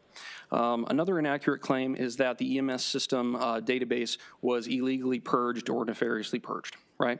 The Dominion system has a standard process in place to facilitate that ability for us to run multiple elections off of the same equipment, and that is through a standard archival process, which includes clearing that previous election data to make room for the new elections data.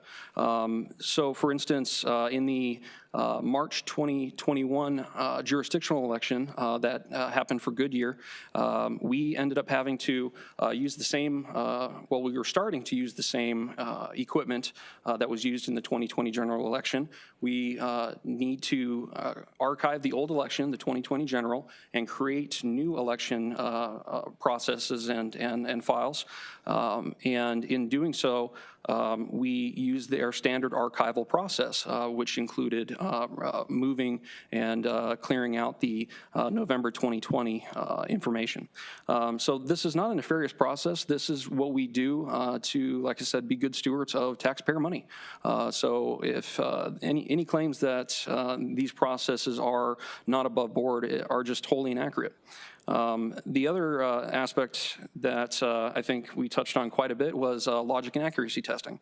So during the February 2021 audits that Recorder Richer and Mr. Scott Jarrett mentioned in their back and forth, we had two different companies, Pro V&V and SLI Compliance, come in and perform their functions. They performed a logic and accuracy test. In order to do that, we had to clear the results from that same 2020 general election project within the Dominion Democracy Suite project file. So that would be one of a multitude of reasons why we would legitimately try and clear out data to process further elections. Mr. Chairman? Supervisor Hickman. Oh, man.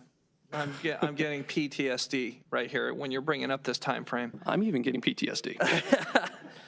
You talk about the Goodyear election and how we were preparing and the county reaching out.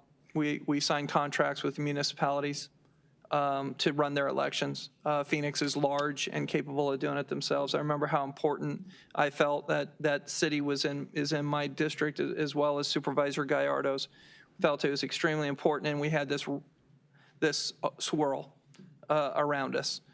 And looking at the report and seeing these archival systems that were going on, plus I can't say how important this was to me.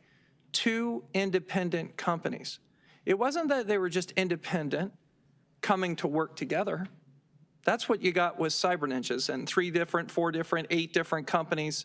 It was one company flying in, staying separate from the county as well as the other company, performing what we tasked them to do, paying for it. Maricopa County taxpayer paid for that. Them buttoning up everything, leaving, and then the other company coming in. So when I keep hearing these 2 companies and independent, I think people think that maybe they huddled up, but they didn't. And we did that on purpose because we wanted to find out, what if one company finds something and the other company doesn't? We're going to be able to see what happened in their processes and procedures, that something came up with one and another, and then another company would say, well, we didn't do that because it didn't match with this statute, or it didn't match, it never came up. They both performed their jobs, we paid them for their jobs, and they found that the system operated exactly as what we leased.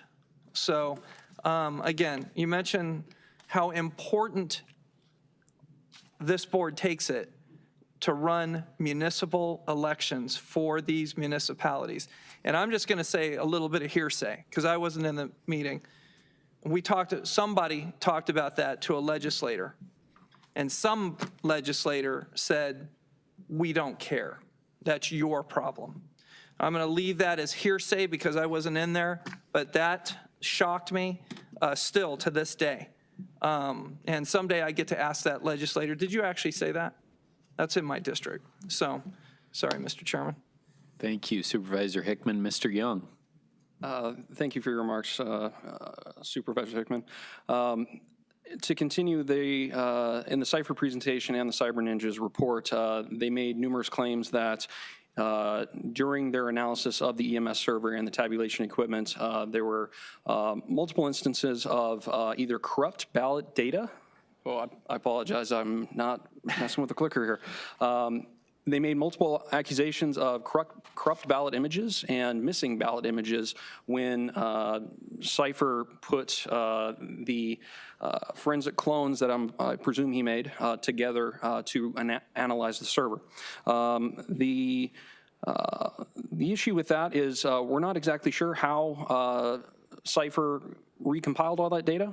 There was a history where Cipher unfortunately made an error in compiling a RAID array. I don't want to go into too many details there, but it could also be the answer for why he potentially found corrupt and missing ballot images on the EMS system. I'm here to say that doesn't necessarily matter, primarily because we gave the Arizona Senate a hard drive on April 22nd that has a copy of all of the ballot images that were produced, almost 2.1 million ballot images. And those ballot images were provided directly to the Arizona Senate. We had a copy of those, of that hard drive, and we took the screenshots from the report and from the presentation, and we looked at each individual claimed corrupted image, our ballot image and missing ballot image, and we were able to find those missing ballot images and corrupt ballot images on that drive that we have in our possession. So the Arizona Senate absolutely had the proper data that they needed to go through and maintain their audits here.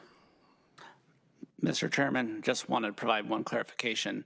In April, we provided them actually nearly just over 4 million images because the Senate subpoena asked for pre-adjudication and post-adjudication images. So as an image of the ballot as it was going through the tabulation before it had been adjudicated, and even if a ballot doesn't go through adjudication, there's still a pre-adjudication image and a post-adjudication image.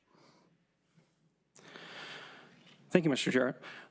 So in summary, these accusations are considered inaccurate claims, but with the additional documentation and the ballot images that we provided to them, it ultimately should not have affected their report whatsoever. Thank you, Mr. Jarrett. One of the major topics of conversation, especially with Supervisor Hickman's previous words, was the accusation that the EMS system as a whole had connections to the internet. I'm here to say that is 100% false. There is no connections to the outside world within this EMS system. Supervisor Hickman asked what the definition of an air gap network is.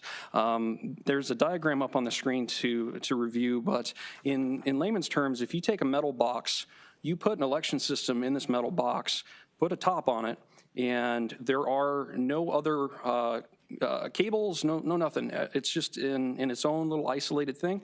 That's what this election system is. Given that, how do you get into it, from the outside world? You can't.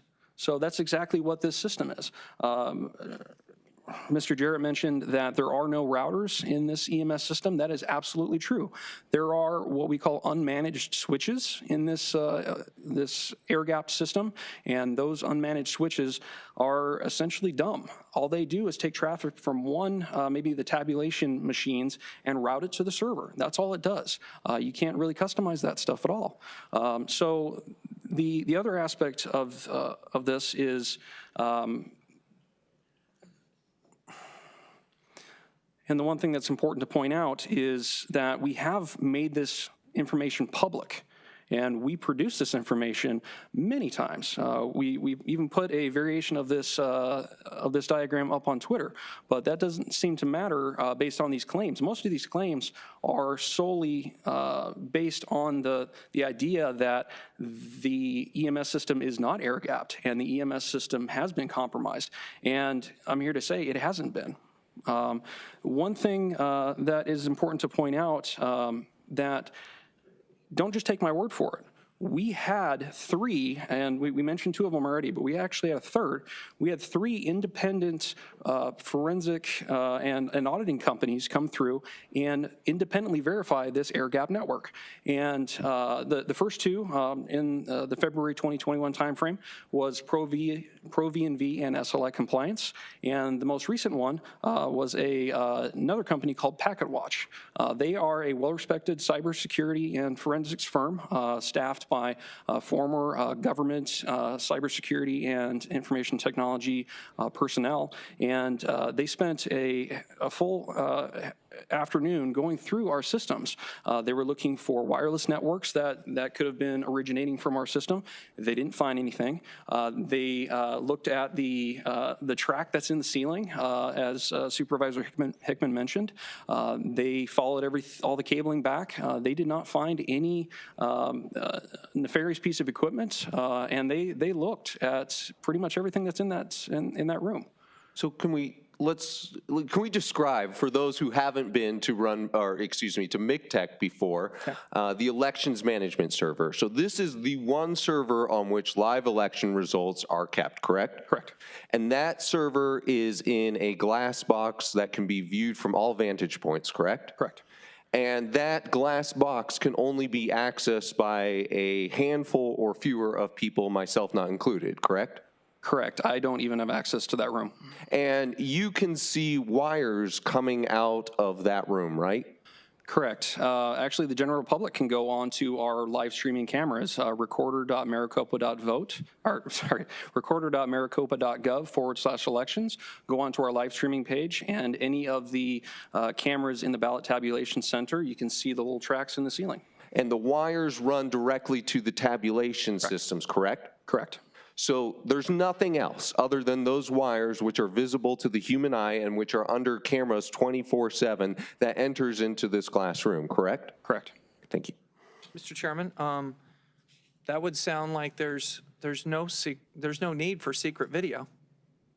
I mean, if it's 24/7, it's statutorily required by this state in the tabulation center, I believe, isn't it? And do we keep those records of everybody that walks in? Mr. Chairman, Supervisor Hickman, that's correct. We keep all of so it's also restricted through badge access records. All of those are maintained, as well as the videos over the ballot tabulation center. I know we're going to get to this, but I heard an applause line at the Cyber Ninjas hearing about having video capture of people. I think we're going to get to that, but that's 24/7 video available to every voter in Maricopa County and actually the United States. You just access it and you can watch it. Is that a secret video? I don't think so. So another rhetorical question, just living through this madness. Okay. There are also other ways that we can identify and confirm that this system is indeed air-gapped and not connected to the internet. A couple of those is to look at the logs. Similar to, as Mr. Jarrett mentioned, SLI Compliance and the company that we recently contracted with Packet Watch, we all looked through the different logs. There are various places on the server that you can review and check to see if there is a connection. A couple of other interesting points to note. There is an antivirus system on that, antivirus service on that system called Avast. It is set up to auto-update itself. It's in the configuration. Same thing with Java. Everybody, I think, is familiar with Java. It's everywhere. That is configured to update itself as well.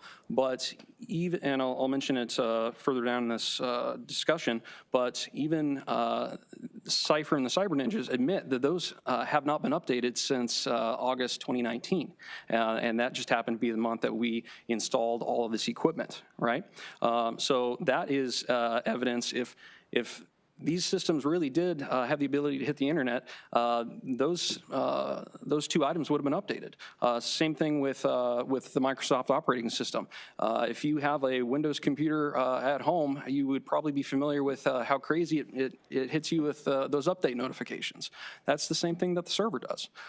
So if the server had the ability to go out and talk to the Microsoft server and say, hey, I need updates, it will absolutely say, yeah, I've got updates for you. Here, show that to the technician that's looking at you.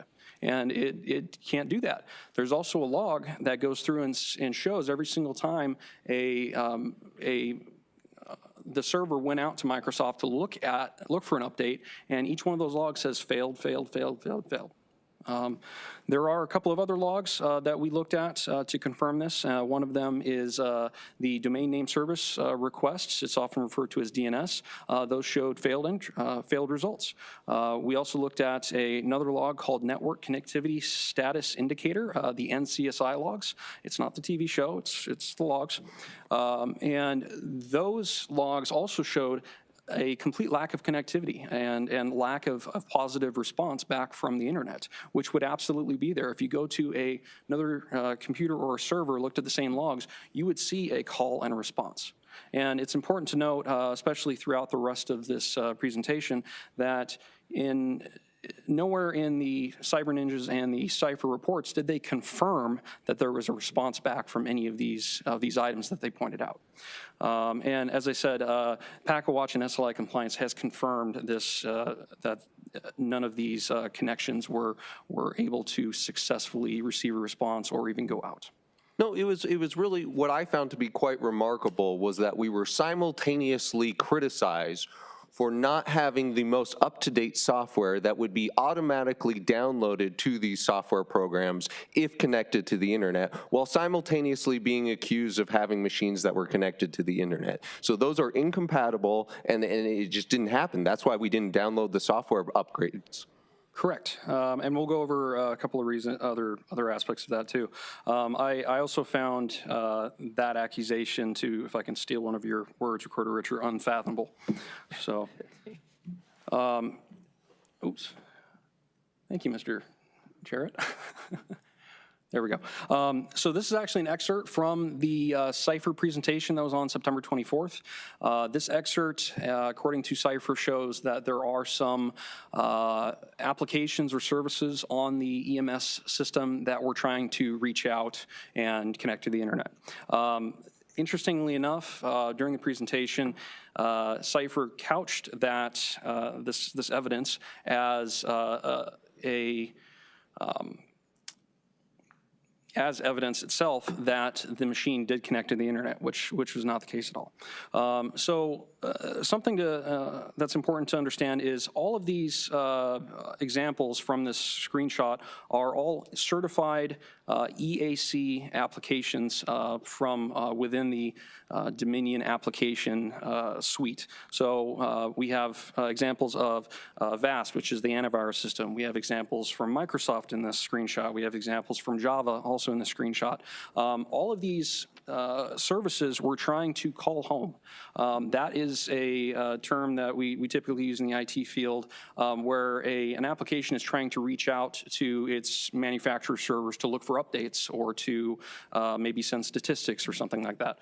And as we stated in the previous section, none of these were successful. It's great they pointed it out and said, hey, these were attempting, but this is not evidence of malfeasance. It has no evidence of successful connection. So I do find it kind of weird how they included this in their report, even though there was nothing that came of it.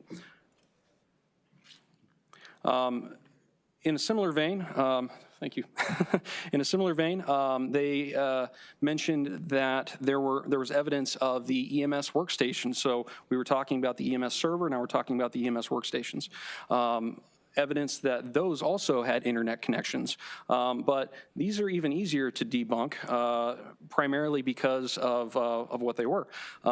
Earlier in this presentation, Mr. Jarrett mentioned SLI compliance finding a situation where somebody typed in brightness into the computer and Bing went and did a search.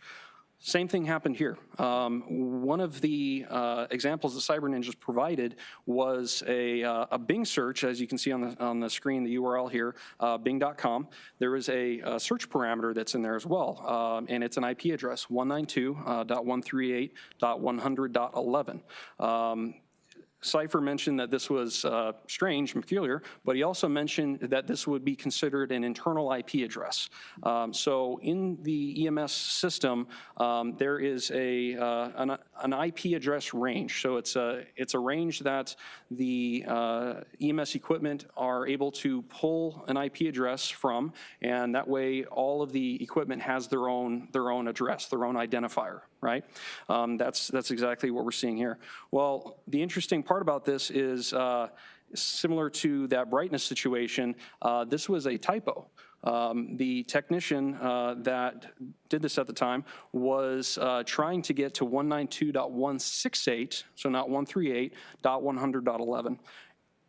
Due to that typo, Bing, which is a built-in function of Windows 10, took over and said, hey, I can't find this on your internal network, so I'm not going to go there. I'm going to try and search for it now. So that's exactly why it came up here.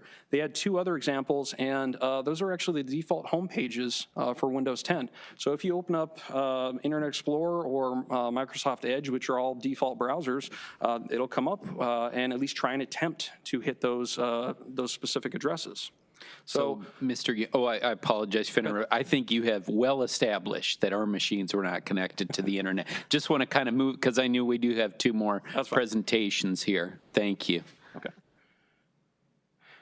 Just to quickly touch on this, because it was a salient point in this Cypher presentation, they claimed that this IP address, 192.168.100.11, looked weird. Why would the computer be connecting to that? That's a printer. It's an HP printer that was not provided to the Cyber Ninjas pursuant to the subpoena, primarily because they didn't ask for it. So the way that you configure this printer is because by going through a web configuration portal that is hosted by the printer itself, and you can go through and change all kinds of different settings.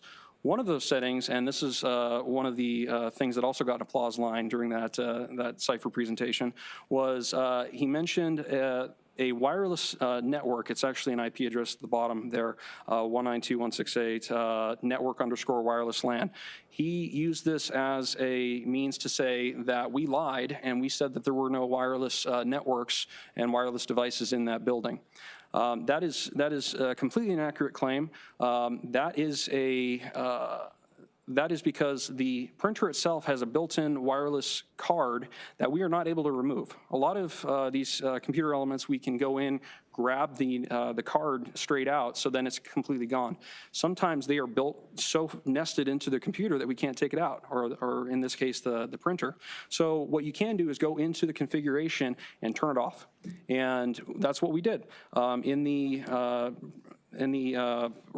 reporting to the bottom left of here, this is actually the printer saying that the device itself is inactive, and that meets all EAC requirements for a secured system.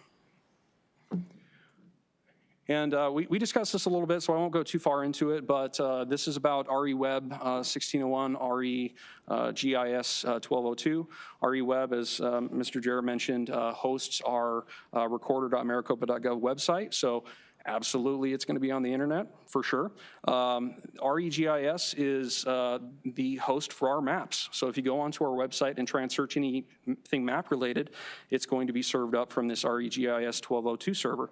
The interesting and disappointing aspect was Cypher, during his presentation, nested these two servers that are absolutely not on the EMS network with the rest of the EMS systems, and made it look like they were all part of one system, and that these two servers that are on the internet for sure were on the EMS system, when that is patently false. That is absolutely false. So the two smoking guns of internet connectivity were what I use to go onto the internet every single day through the recorder's office and have no relationship to the election management server. Correct. Anybody can go on to recorder.maricopa.gov right now, and their response, the web page that comes up, will be served to them from RE Web 1601.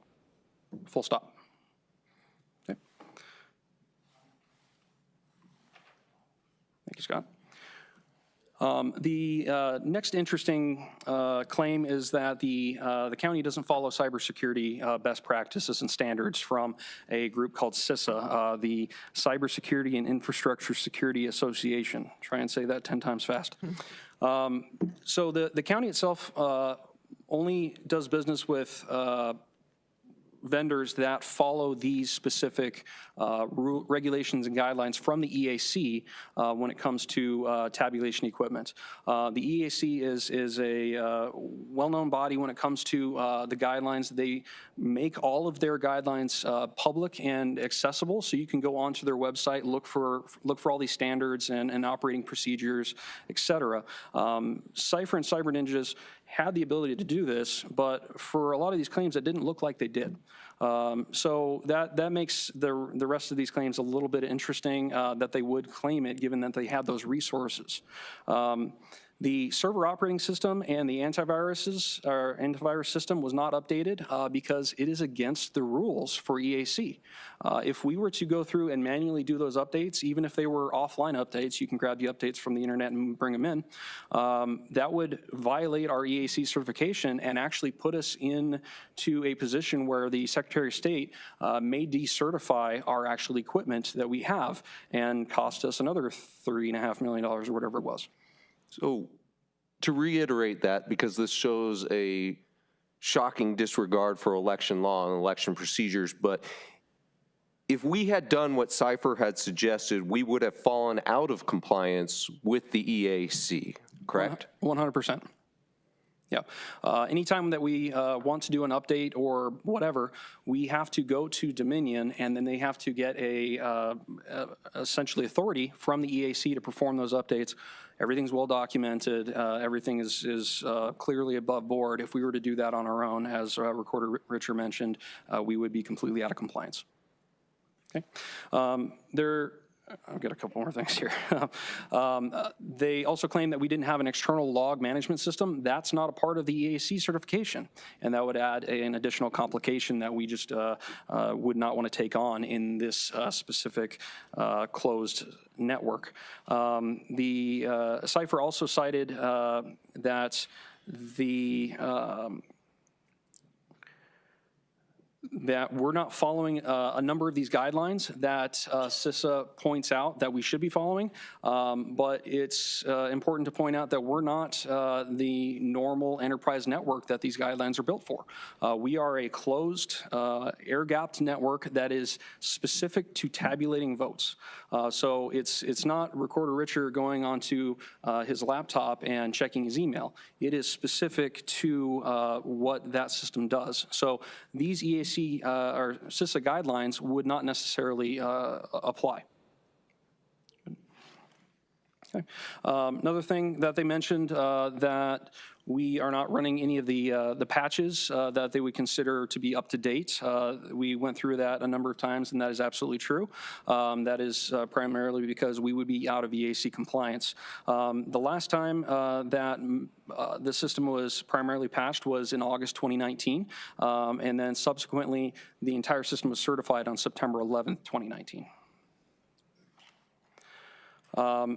The topic of credential management has been a big one. They said that, our cipher said that we use shared passwords across multiple systems, which makes us inherently insecure. That is not true. We actually have multiple ways of authenticating based off of individual systems that are within this EMS platform. And we also have a number of security controls of a physical nature. We have restricted badge access. As Recorder Richard mentioned, he doesn't have access to certain places in that building. I don't have access to the actual ballot tabulation room where everything happens. I swipe my badge and nothing happens.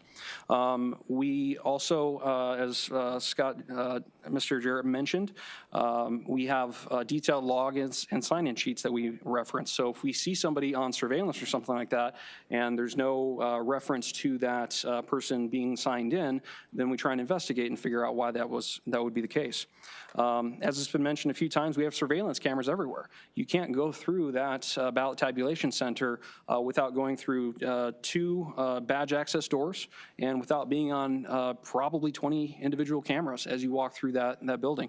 And we have 2 separate camera systems. So one is a private surveillance system that is monitored by the County Security Services Group, and one is that live streaming camera system that we've mentioned a number of times before. And the other thing, too, is we have observers that go around, these bipartisan observers that are there at all times during tabulation. So we not only have technology helping us out to make sure that these systems are secured through multiple passwords. I won't describe the image on the screen right now, but we also have physical eyes in the building, and they can tell us if anything nefarious is happening. And then, as we mentioned many times before, we have logic and accuracy tests that can tell us if any of our systems have been compromised. Okay. And then this is a topic that Mr. Jarrett touched on a little bit as far as the operating system logs and the accusation that we deleted the logs. I wanted to clarify one specific point. The accusation is not that we deleted the logs necessarily.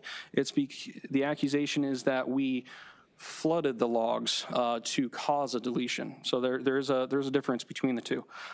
So the server that we use is running off of a Microsoft Server 2012 R2 operating system. I mention that because by default, that operating system log has a 20 megabyte capacity. So when the logs start filling the capacity up, it hits this 20 megabyte threshold, and then it starts using this thing called first in, first out. Sometimes it's referred to as FIFO. So that means that as more events start coming into that log, older events start falling off. And that's a standard process. Every server has that configuration right out of the box. It's up to the individual server manager to actually change that. We are not able to change that setting. That is a default setting that was part of the EAC certified build of that operating system. We have put in a request to Dominion to request of the EAC for a de minimis change to increase the size of that operating system log, so we don't have as often a fall off or a FIFO situation with those logs. But what I wanted to point out specifically here was that this server doesn't act like every other server. Cipher claims that the servers that he looked at that had the same operating system didn't show the same operating logs. Well, that's because we use additional, we call them hardening scripts from Dominion.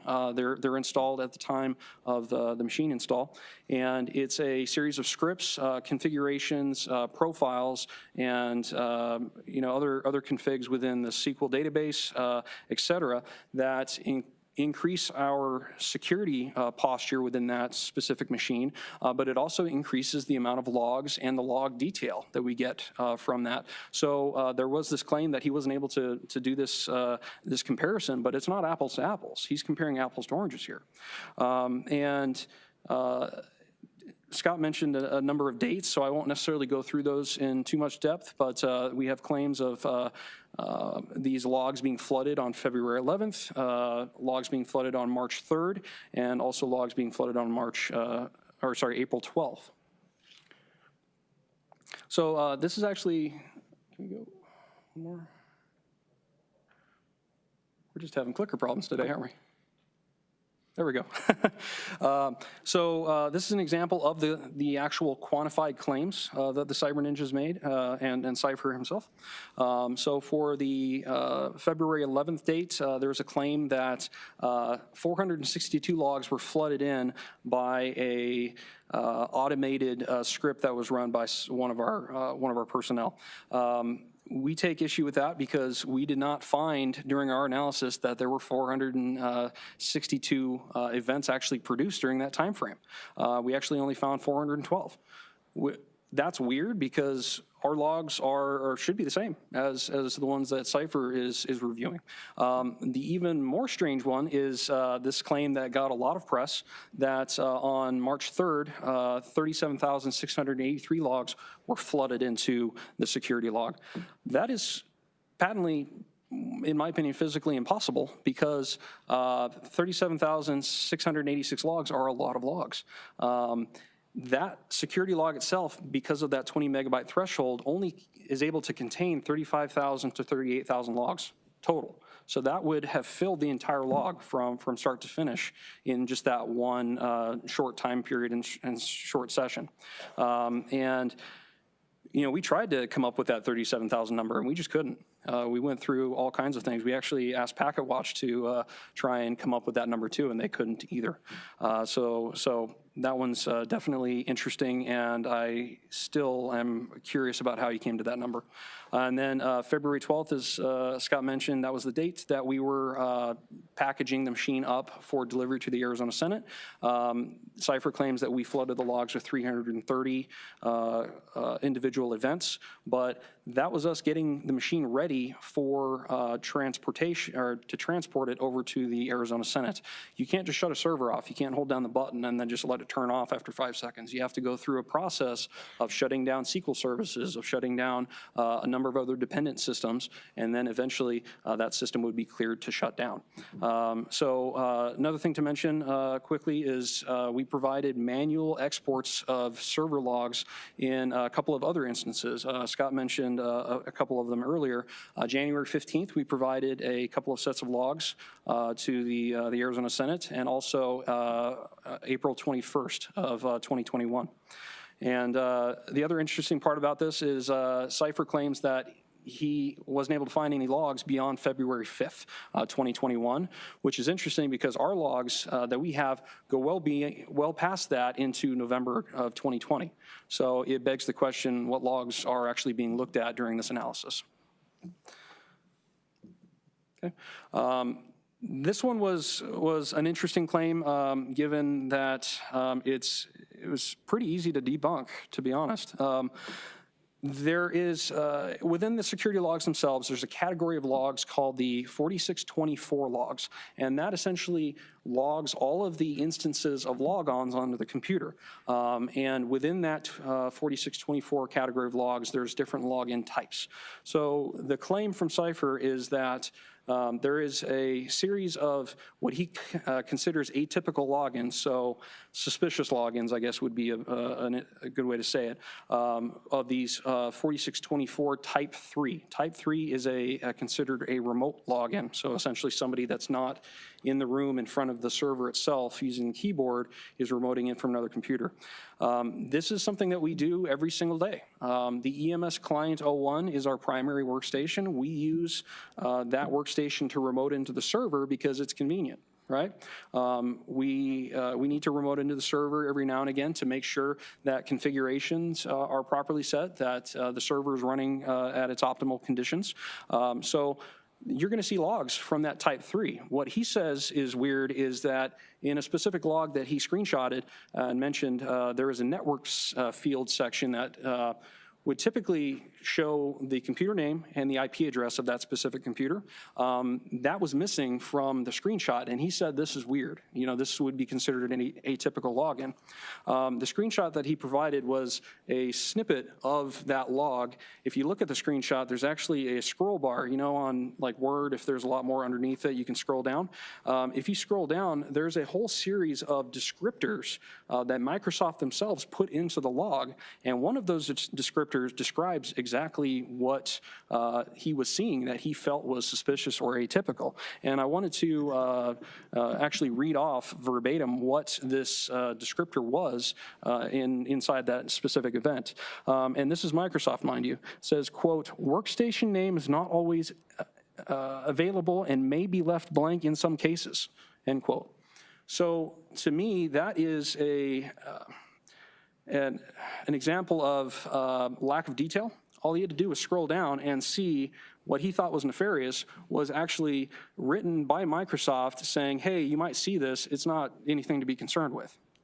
So that's a very interesting claim that we were able to account for. The other thing that Cipher said specifically about these is that he did not see a companion credential validation event in the logs. And we, during our analysis, found that that is not true. Every single time that we saw a log like this, within a couple of seconds to a couple of minutes, we found a log type called 4776, which is a credential validation event. And without fail, we were not able to find one that didn't have a corresponding credential validation. So that takes two of those claims and it completely negates them as is inaccurate and misleading at best. And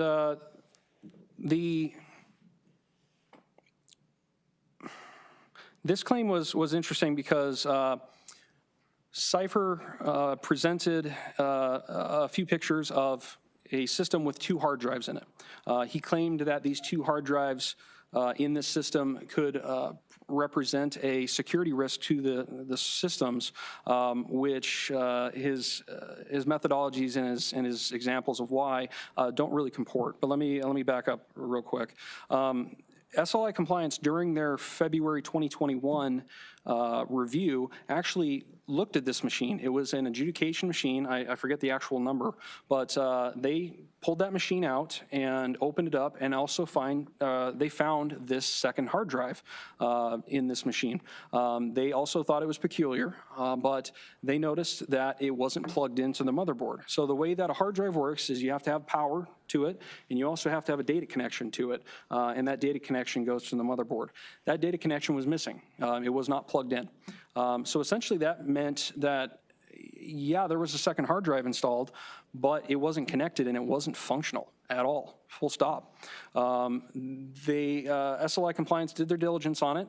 They took a forensic clone of it, and they determined that the last time that drive was actually accessed and that data was viewed or manipulated was July 31st of 2019.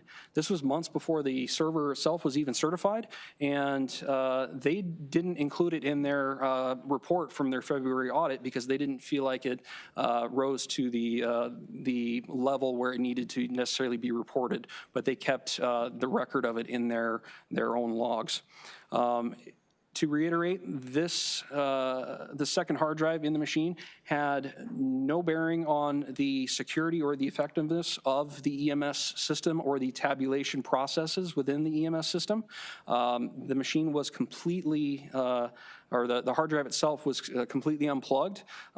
Cipher claimed that it was a dual boot system, and a dual boot system is essentially a machine with these two hard drives. Both of them would have to be plugged in, and you'd have to be able to enter an operating system from one or the other. Since this one was not plugged in, you couldn't do that. It would not be considered a dual boot system at that point. He also claimed that it could be considered a jump box, and that's a techie term of a machine that is used to then gain access to another machine. And that is a physical impossibility in this particular situation because that second hard drive was not plugged in. So the idea that they would make these claims, say that it's a dual boot system and that it could be used as a jump box system is unfathomable as well in that particular moment. Supervisor Hickman. Maybe I didn't catch this. So why is there the existence of a second hard drive? Why was it there? And is that like a stop, like if the one melts down during election, we're ready to go with another? Okay. Okay. Thank you for the question, Supervisor Hickman. To the best of our knowledge, this particular machine was used for demonstration purposes of functionality from the Dominion system, and it was a mistake where they repurposed the machine to be in our EMS environment, and it was that mistake where they put a regular hard drive in, did not take out the original one that was in it, and both hard drives ended up being in the system. So it would not be considered a redundant hard drive for that system. I just didn't know if it was redundant. Yeah. Believe me, again, run a big business where mistakes are made every day. And you just live with them. I'm going to maybe touch on that a little bit later, but I was just wondering if that's there in case we have an issue, and if so, if it's there, does that also stay certified? So all it is just a inert piece of equipment that. Okay. Supervisor Hickman, that's a great way to say it. It's an inert piece of equipment that did not affect the EMS system at all. That's why SLI compliance, when they found it, they didn't raise it as an issue in their audit report. One point of what we would consider continuous improvement is that from that point forward, we are going to change the policy. Typically, we would not open up the computers during our user acceptance testing, but now we're going to. So we will open up the machines, make sure that there is not a second hard drive installed. All of the componentry that should be in that machine is effectively there. So that concludes my portion of this presentation. I'll hand it back to Mr. Jarrett. Nate, before you go, if I may, please forgive my quietness for not for a lack of interest, but a lack of knowledge about some of these topics. But I really would refer anyone to the actual report if you want to go in depth on some of these technical issues, which Nate speaks about with greater specificity there. But I was struck by three things that you mentioned in our response to the report. Is one, the number of internal contradictions present in Cipher's report. Two, the number of things that they could have easily researched to figure out why the county did what it did. And three, that Cipher criticized the county for not doing things that are prohibited by law or by EAC certification standards. And I think that really sort of captures almost 95% of the arguments that Cipher makes. Would you agree? I would absolutely agree with that. And before you go, I really, just because it's been said so many times, I want to make crystal clear, no election files from the November 2020 election have been or ever will be or have ever been deleted, and we could retrieve every single one of them right now. We could absolutely retrieve every single file that we have on those 26 archived hard drives. We even created a final one on November 13th as a just-in-case measure. Okay, and then if I can turn to Scott while we're on techie stuff. So let me, I apologize because Supervisor Galvin had a question, so I'm going to turn to him, and then I'll go back to you to ask Scott questions. Mr. Chairman, Recorder Richard, I'll be brief, but I just want to say that, Mr. Young, I really appreciate your presentation today. Thank you. Despite the debacle of what the county has been through over the past year and a half, especially with Cyber Ninjas and Cipher, I think there's a silver lining here. And the silver lining is what you just spoke about, because I think this emphasizes not only what we talk about with the 2020 election, but looking ahead to the 2022 election. And I think people should feel really good about what Maricopa County is doing and the elections department is doing, because what you just did was really emphasize that we have safe and secure election equipment. And that presentation was excellent. And I hope a lot of people see this today. And frankly, if there's going to be any more question or criticism about what Maricopa County is doing, I think what we can do from now on is point to this presentation from the four of you today and what Mr. Young just said. And so thank you very, very much for that. I really appreciated it. Thank you. Thank you, Supervisor Galvin. Supervisor Sellers. Yeah, just to quickly reiterate something you already said, but to reemphasize this inert hard drive that was in the machine, the auditors did say that there was evidence that it had never been accessed during the time that we were using it. Correct. That is correct. Last time it was accessed was July 31st, 2019. Thank you. Recorder Richer. Scott, is there a physical ballot for every single vote cast in Maricopa County? Mr. Chairman, Recorder Richer, there is a physical ballot that was tabulated for every single vote that was counted and included in our canvass. So there is no such thing as a digital ballot or a digital vote, correct? That's correct. Even if you're using the accessible voting device, we will print out a copy of a hard copy ballot. So let's just imagine this hypothetical, none of which happened, but let's say even though the EMS server isn't connected to the county, you somehow got past the county firewall, even though there's no evidence that happened. You somehow got through the election management server, even though it's not connected to the internet and is in a room that only a few people can access.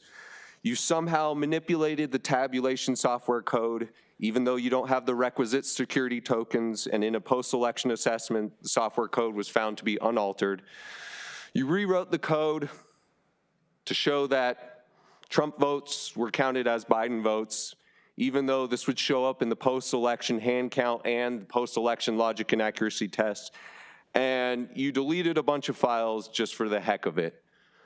None of this would matter because we still have a physical ballot for every single vote cast. So even if you hacked everything, it wouldn't matter. Even if every electronic file was deleted, it wouldn't matter because Arizona has a very wise and a very good standard to have a physical paper ballot for every single vote cast that could go back and be checked. Correct? That is correct, and all the claims related to the paper were determined false. Very well put. I think Recorder Richer has been watching Mr. Robot recently. I don't know what that means, but I'll take it as a compliment. It's a good series. It's all about a hacker. You would enjoy it. Mr. Young, I couldn't agree more with my colleagues here. Thank you very much. And I have even more confidence in our systems than I did before your presentation. So thank you very much for your service to Maricopa County. Supervisor Hickman. Oh, because I asked Scott this, I'm not sure either, Mr. Young. I don't know if we've ever met, but my question to you is, I asked what Scott did, but you arrived late on the scene, like Mr. Recorder over there that's hectoring the witnesses. It's an appreciated hector. What's your background? I am a career IT professional. I've been in the industry for 16 years. Started out as a inbound call person, that you would call with your computer issues, and eventually came to the county in August of 2018 for the Office of Enterprise Technology. That's where I was when I transitioned over to the recorder's office, and it's been a wild ride ever since. Do you possess any certifications or licenses associated with all this experience? I do. I have a certification in ITIL V4. It's more of a desktop management style license or a customer service license or certification, and I also have an A+ certification as well. And I'm going to leave it at that because I will say that this is being broadcast and we've had to deal with this. Here's the story. People are going to know who you are. And I appreciate you coming on to the county way prior to your arrival. This board has always looked for the best of the best, whether it be people that we hire, the county manager hires, or Stephen Richer, a newly elected, comes and entices people. Welcome to the county. I really appreciate your report today. Thank you so much. Thank you, Supervisor Hickman. Mr. Jarrett. Mr. Chairman, now we're going to turn it over to Janine Petty. She is the Senior Director for voter registration within the Recorder's Office to cover the voters that moved issue and our items and the other voter registration items. Excellent. Welcome. Thank you. Good afternoon, Mr. Chairman, members of the board, Recorder Richer. Happy to be here today to go over the voter registration portion of this presentation. As we go through, one thing I do want to keep in mind is that there is no real-time database that tracks the day-to-day movements and residency changes of a voter in our state or in the nation, for that matter. So we cannot deny a voter the right to vote based on the information contained in a commercial database that was used similar to what the Cyber Ninjas provided in this report.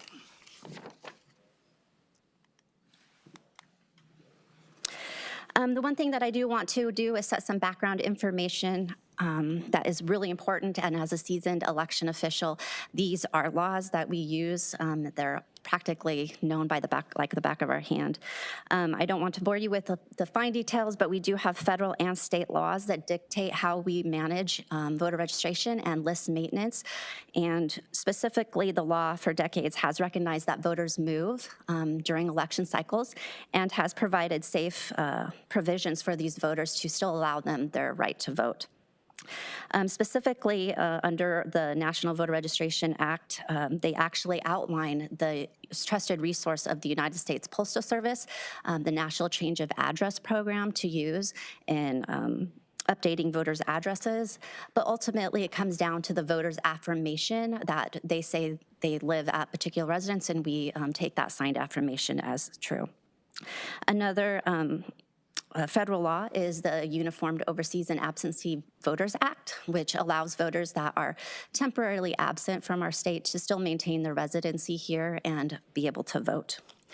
In addition, there's a ton of other state laws. I've highlighted a few here for you, but basically these acknowledge that a voter can move during the election cycle. Voters are allowed to affirm their new address and provide documentation at the polls. Voters can move from one county to another after the close of the polls or after the close of the 29-day period, and they're still deemed an elector from the county that they previously resided in for the purposes of voting in that election. There's also a law that allows a voter that has moved after between the 30 days immediately preceding the elector in a presidential elector election that the voters still be able to vote those presidential elector race only. And the last one I'll mention is that incomplete registrations that are received by our office, the voter has the opportunity to cure those registrations before 7 p.m. on election day and will still be considered a eligible elector and registered as of the date that we first received that initial registration.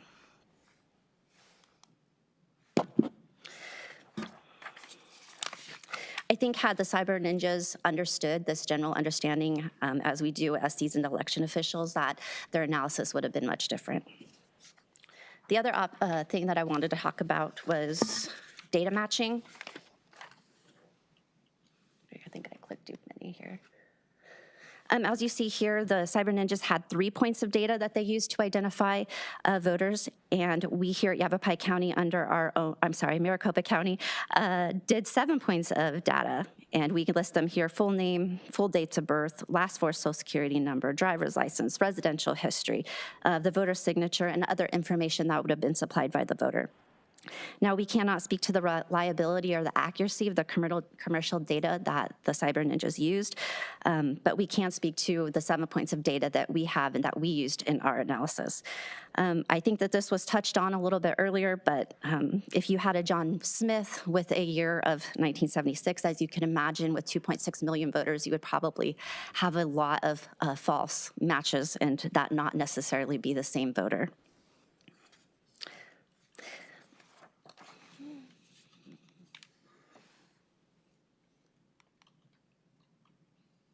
Oh, I'm going the wrong way.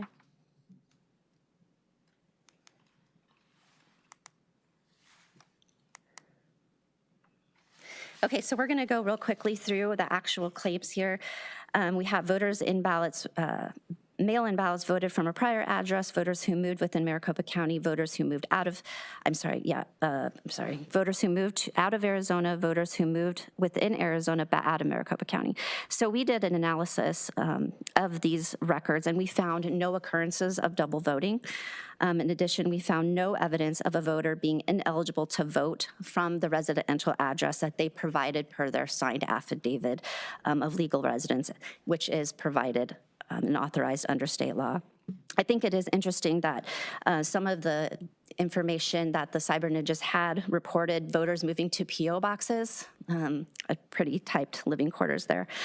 But also we cannot use P.O. boxes as a residential address for voter registration purposes, and ultimately listing a P.O. box in a commercial address does not warrant removal from rules. Can we tease that out, if I may, just because I believe it's emblematic of the analysis that Cyber Ninjas did throughout this report, but they allege that some of our voters were voting for an incorrect address because they found through commercial databases that those voters had ostensibly moved to a P.O. box and therefore their address had changed, but under Arizona state law, you can't be registered to vote at a P.O. box, and so therefore it still remained their previous mailing address, correct? Mr. Chairman, Recorder Richard, that is correct. And that seems like something somebody with any grounding in elections would know, correct? That is correct.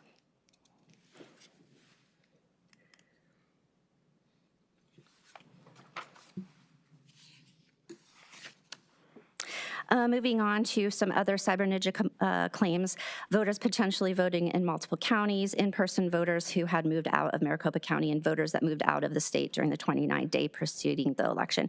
I previously talked about this. Voters are moved. We do have laws that allow us to make accommodations for these. In our analysis, again, using our 7 points of data, we determined that the cyber ninjas incorrectly identified thousands of eligible voters due to their soft matching data techniques. Using our additional data points, we were able to identify only 6 potential instances of possible double voting, and those have been turned over to the Attorney General's office for further investigation. I just want to harp on this process because an untold number of hours, hundreds of hours, has gone into researching every single voter file that the cyber ninjas allege to have voted improperly. We didn't just say, oh, their methodology is bad, but we actually went and researched every single voter. And if in the very, very rare instance there was anything that was potentially unlawful, it was referred to the Attorney General. Is that correct? Mr. Chairman, Recorder Richard, that is correct. And just to reiterate on that point, now on the last 2 slides, what's the total number of allegedly questionable ballots that you've addressed here? Mr. Chairman, the last 2 slides, we had one for a little over 23,000 records that they identified, and those we were unable to find to substantiate those claims. And then the numbers on this, these are in addition to the 23,000, the ones on this slide? Mr. Chairman, that's correct. Okay, so now we've got another 7, 8, 10,000. So now we're over 30,000, and we've had six instances of double voting out of over 30,000? Mr. Chairman, that's correct. That's what our findings found. Thank you. Mr. Chairman, so we got this information. You guys been digging into it, and we're receiving questions about why are these answers taking 3 months? You guys are digging into this all the way to the bottom, to the point where you are providing information to the Attorney General's office? I believe there was another event that took place in the intervening time period. Mr. Jarrett, did anything happen in November 2021?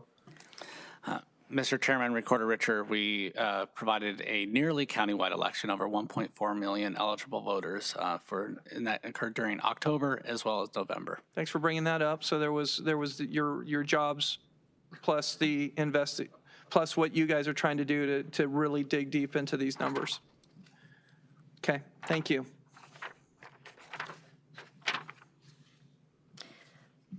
Okay, moving on in our report here.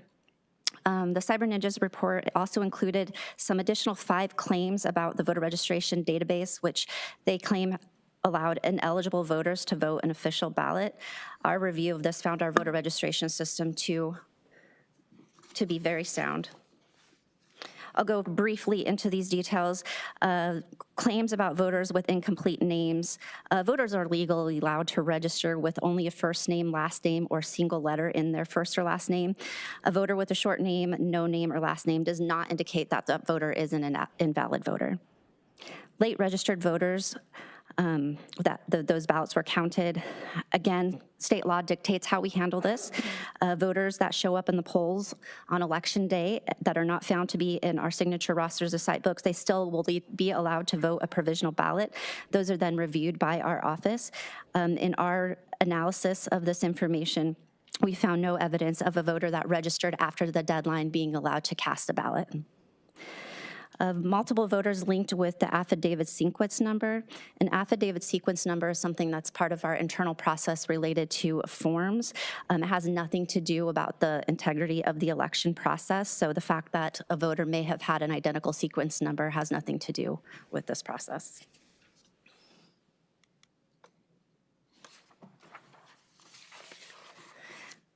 Duplicate voter IDs. Cyber Ninja soft matching techniques, we again found that they had incorrectly identified potential voters that may have been assigned to registration numbers. Again, only using those 3 matching criteria seemed to be an issue that we were able to overcome with using our 7 points of data. Out of what they identified, we could only find 12 voters that had 2 voter ID numbers, and out of those 12, only 6, which we referenced before in the other slide, were possible potential double votes. Deceased voters, as you can imagine, with over 2.6 million voters in our county, we do have people that pass away, thousands that pass away each month. Cyber Ninjas claim to have found 282 instances of this. However, they did not provide us that data, so we independently did our own analysis. What we found that there were 619 voters that passed away during the gap between ballots mailing and the election. Of that, 26 possible instances of a ballot potentially being processed and counted by a voter that passed away during that period. These have been collected and transferred over to the Attorney General's office for further investigation. And I just want to emphasize that the 200-some allegations made by the Cyber Ninjas regarding deceased voters participating in the November 2020 election were not provided, that this was sua sponte, that we did this just because we want to improve our system, and we did forward those to the Attorney General, and they are a bad thing, but they are a de minimis thing. Mr. Chairman, Recorder Richard, that is correct.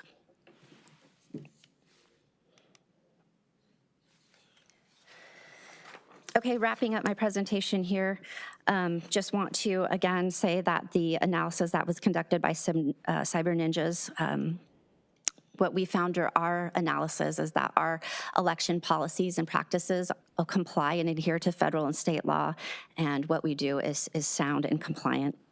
Of course, the Maricopa County Recorder's Office is always looking for ways to not only maintain the integrity of our roles, but exceed in our elections and voter registration processing.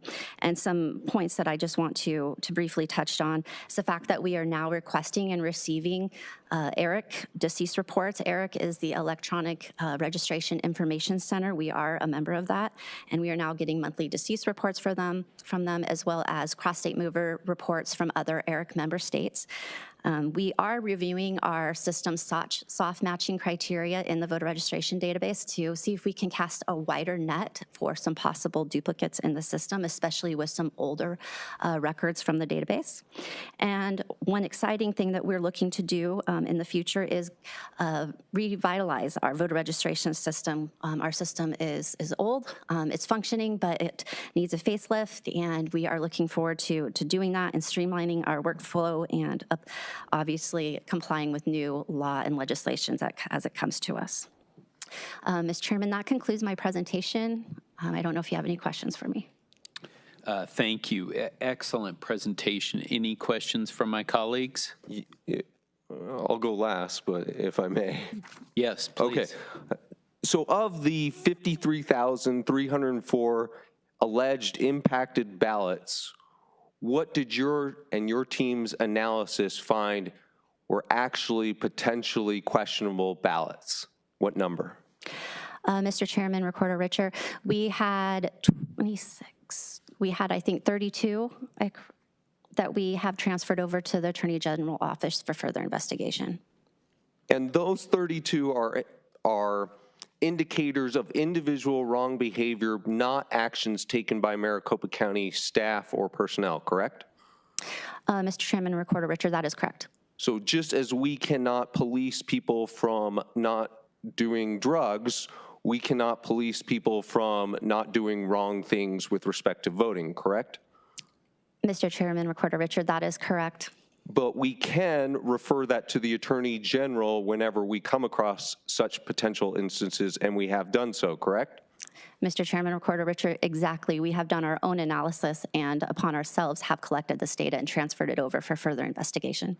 And so much of this comes from the fact that they were working with only 3 data points and a commercial database, whereas we were working with the official voter registration database and 7 data points. Is that correct?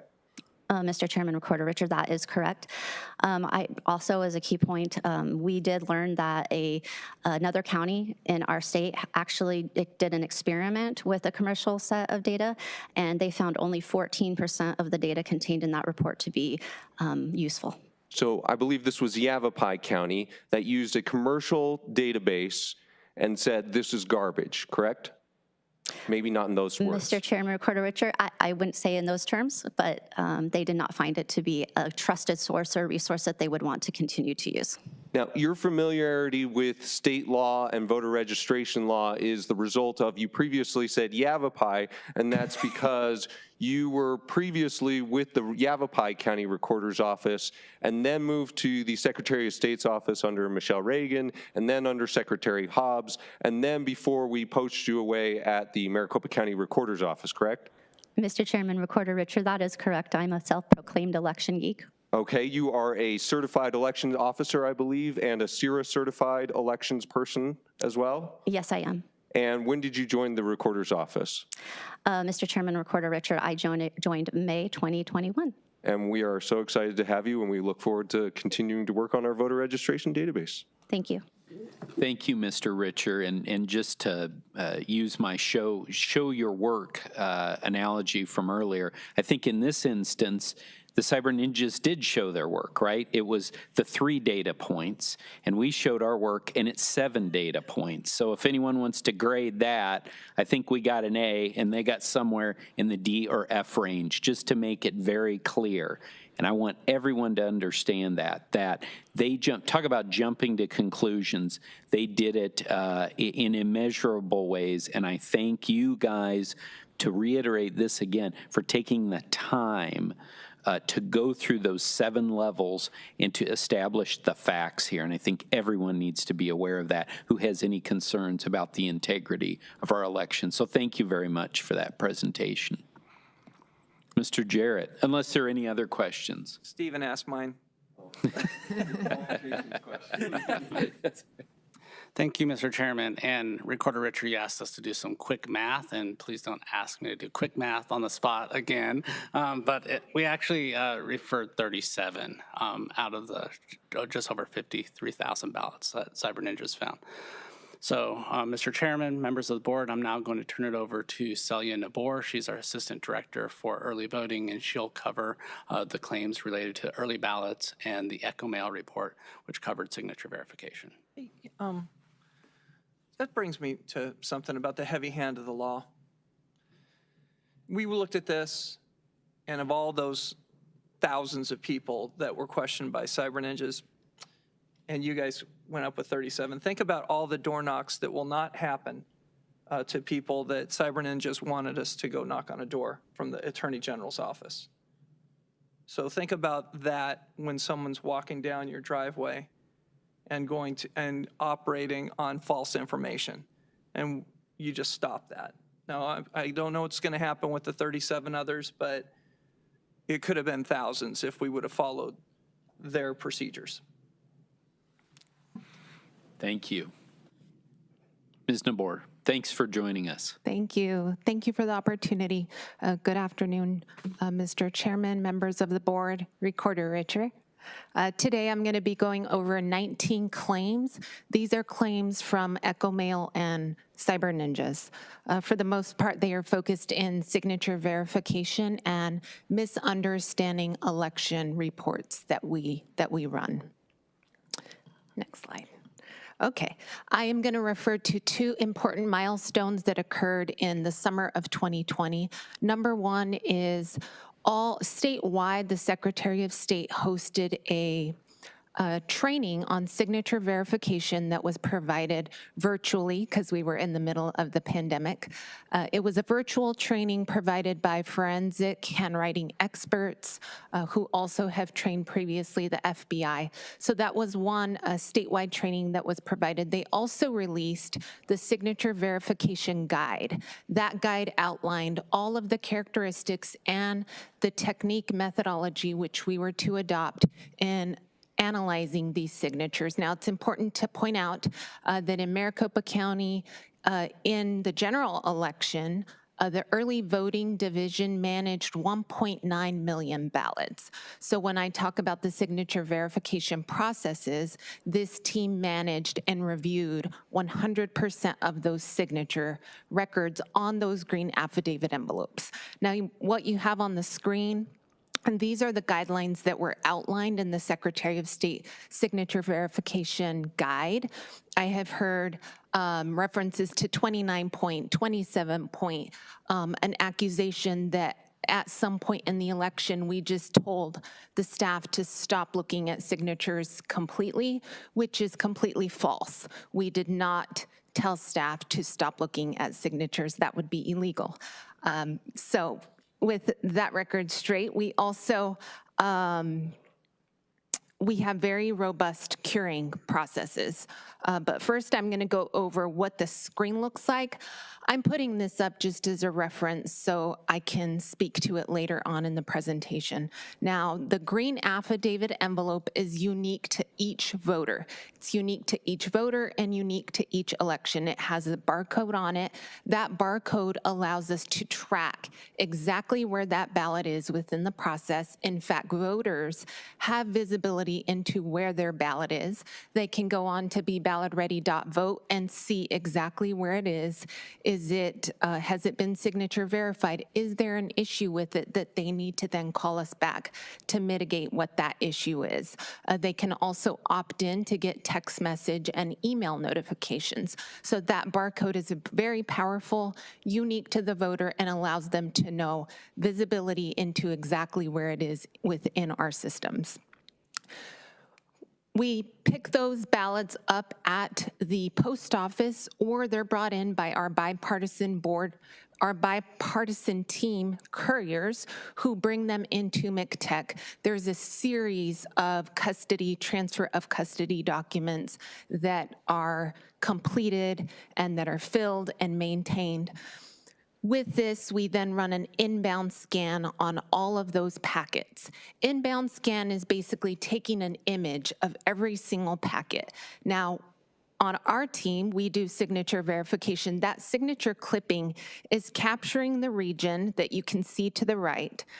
It includes the signature, the phone number, and a date if the voter chooses to put their phone number or their date. Now, Echo Mail was very clear and mentioned that their scope was limited to only look at the signature portion. I'll refer to that a little bit later. So a different scope in what they were actually looking at. So our system is specific to Maricopa County, our signature verification system. It does have 3 layers to it. The user level, now that user is just looking at one historical signature that has been previously deemed approved. They have one decision point. That is to determine, is it good or is it an exception? If it's deemed an exception, it does go on to the manager queue. The manager then has an entire history of signatures. So if we're talking about a voter who has been diligent about voting over time, we can have upwards of 20 signature examples that were previously deemed approved that we can now do our handwriting analysis against to try to verify the signature. The third level is an audit. An audit is done on 2%, so a batch of 10,000, we do a 2% audit on that. So 3 different levels. Now, during signature verification, if we can verify that signature, meaning it's a good signature, that goes through and eventually ends up on with our processing boards, bipartisan teams who are going to process those packets, those trays with all the audit documentation. They are going to prepare them so that we can count them. Now, I'll move on to curing. Curing is when a signature cannot be verified. Now, just to be clear about what curing is, the voter has the opportunity to mitigate an issue. In this case, I'm just going to focus on 2 of the large majority of the issues, which is questionable signatures. We don't have anything in our history, our records, where we can say, yes, we believe this signature was signed by this voter. And then no signature, meaning we cannot find a signature anywhere on that packet, including in the specific signature region. So this is all outlined in law. Questionable signature, voters have a deadline 5 business days post-election. That's important to mention because there were several claims made about activities that were identified post-election, which is true. Curing a questionable signature, a voter has the opportunity to do that. In this election, it was up to November 10th that they could call us to cure their signature. Next up on a questionable signature pathway is we have a stamp, which also received a lot of attention. It's a verified and approved stamp. Now that stamp is only applied on a packet when we have done our due diligence. Time and effort has been put into contacting the voters, sending letters, making phone calls, any way that we can communicate with them to try to get them to mitigate and confirm that, yes, in fact, I did sign that affidavit. At that point, then we do place the stamp on that green affidavit envelope.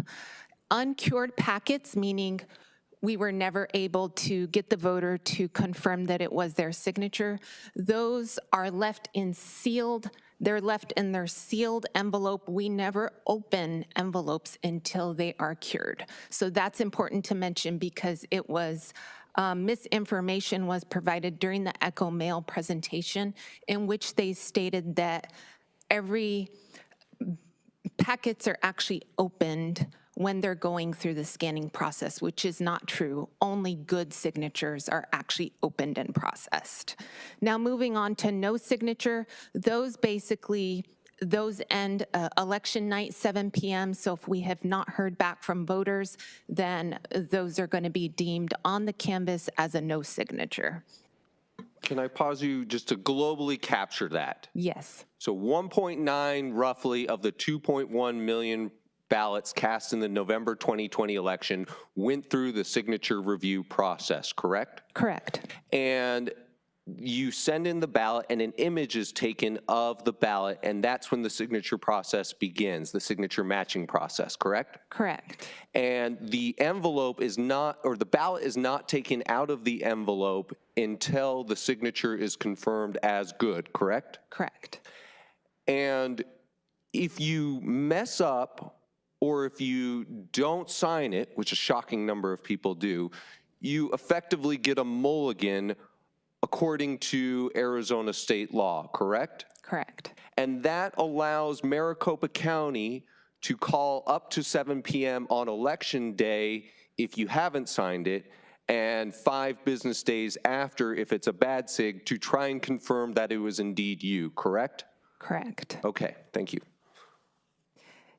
You raised a good point that I forgot to mention. One thing. Excuse me, looks like Mr. Liddy has a comment. I apologize. When my lawyer raises his hand, I tend to, call on him. When the affidavit envelope comes in, a digital image is taken of the affidavit envelope with the signature, Correct, not of the ballot, because the ballot's still in the envelope and hasn't been opened. correct. It's taken of the affidavit envelope, not of the Thank you for ballot. that My apologies, that was clarification. probably me. Can you go back one slide, please? I didn't mention one important point.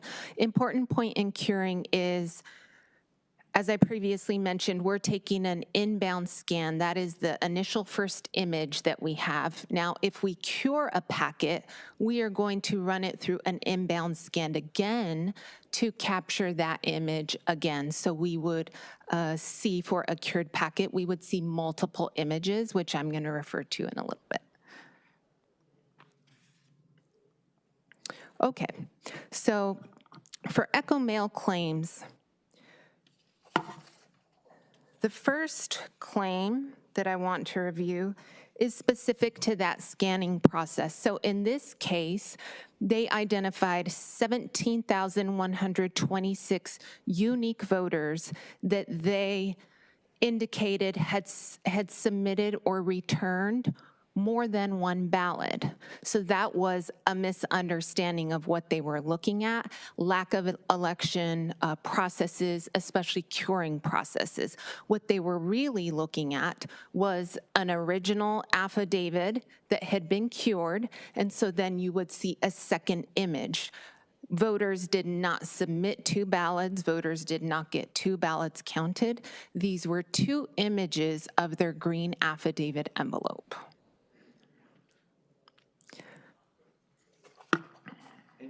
And your team went through and actually checked to confirm that none of those voters in that alleged 17,000 pool, had cast more than one ballot, correct? Yes, we did analyze the data. So what Echo Mail was looking at was multiple captures of an image of an affidavit envelope that had gone through the curing process, not multiple ballots from a voter, correct? Correct. Moving on to their next claim. This claim was specific to, they indicated that we had more affidavit envelopes than they received, which is true. As Director Jarrett previously mentioned, and we'll discuss shortly, there are certain affidavit images they did not receive. The law does not allow us to share, for example, protected voters. Those are judges, law enforcement. We are required to protect their data, so they did not receive those. So that is a misleading claim. Moving on to the next. This is specific to curing. So the statement was made that compared to 2016, we sent out more early voting ballots to voters, but we rejected less. And rejected means a bad signature or a no signature. Now, those are reported out on the canvas in that way. So essentially, their claim was that we rejected less. And the answer is very simple here, and that is that there was a law change in 2019, and that law allowed voters the 5 business days post-election day to cure their ballot. So that was, of course, we saw the decrease in rejects because of that very significant law change. And on top of that, during our planning efforts, we were planning for a high volume early voting drop off on election day, and that in fact happened. Over 170,000 ballots were dropped off on that day that were received on time. We prepared for that ahead of time. We hired on 40 staff that staffed us 7 days. That was October 30th to November 6th. They supported us. They were a night shift. They came and they helped us make phone calls, and voters were very responsive. The effort was highly successful because we suspect voters were home. So these staff were coming, they worked a 5 to 10 p.m. shift. Voters were answering their phone and they were confirming that, yes, in fact, I did sign that affidavit envelope. Yeah. And this is the thanks that your team gets, clearly, because you cured more ballots, which in effect means that more voters got their vote to ultimately count, right? Correct. I mean, this is shocking in its laziness, and this is on page 15, and I had marked it because he says that simply because fewer ballots were deemed bad sig in 2016 than were deemed bad sig in 2020, therefore something must be wrong. I mean, you know, all of us who have taken the LSAT up here are going, whoa, whoa, whoa, whoa, that doesn't logically follow. Not to mention, you don't do the 15 seconds worth of research to find out, one, we got more electronic machines, which helps with this process. Two, the law got changed to allow for 5 business days after election night to do this. So yes, and then you hired 40 people to do this. So I mean, just the answer is so readily available that it's alarming.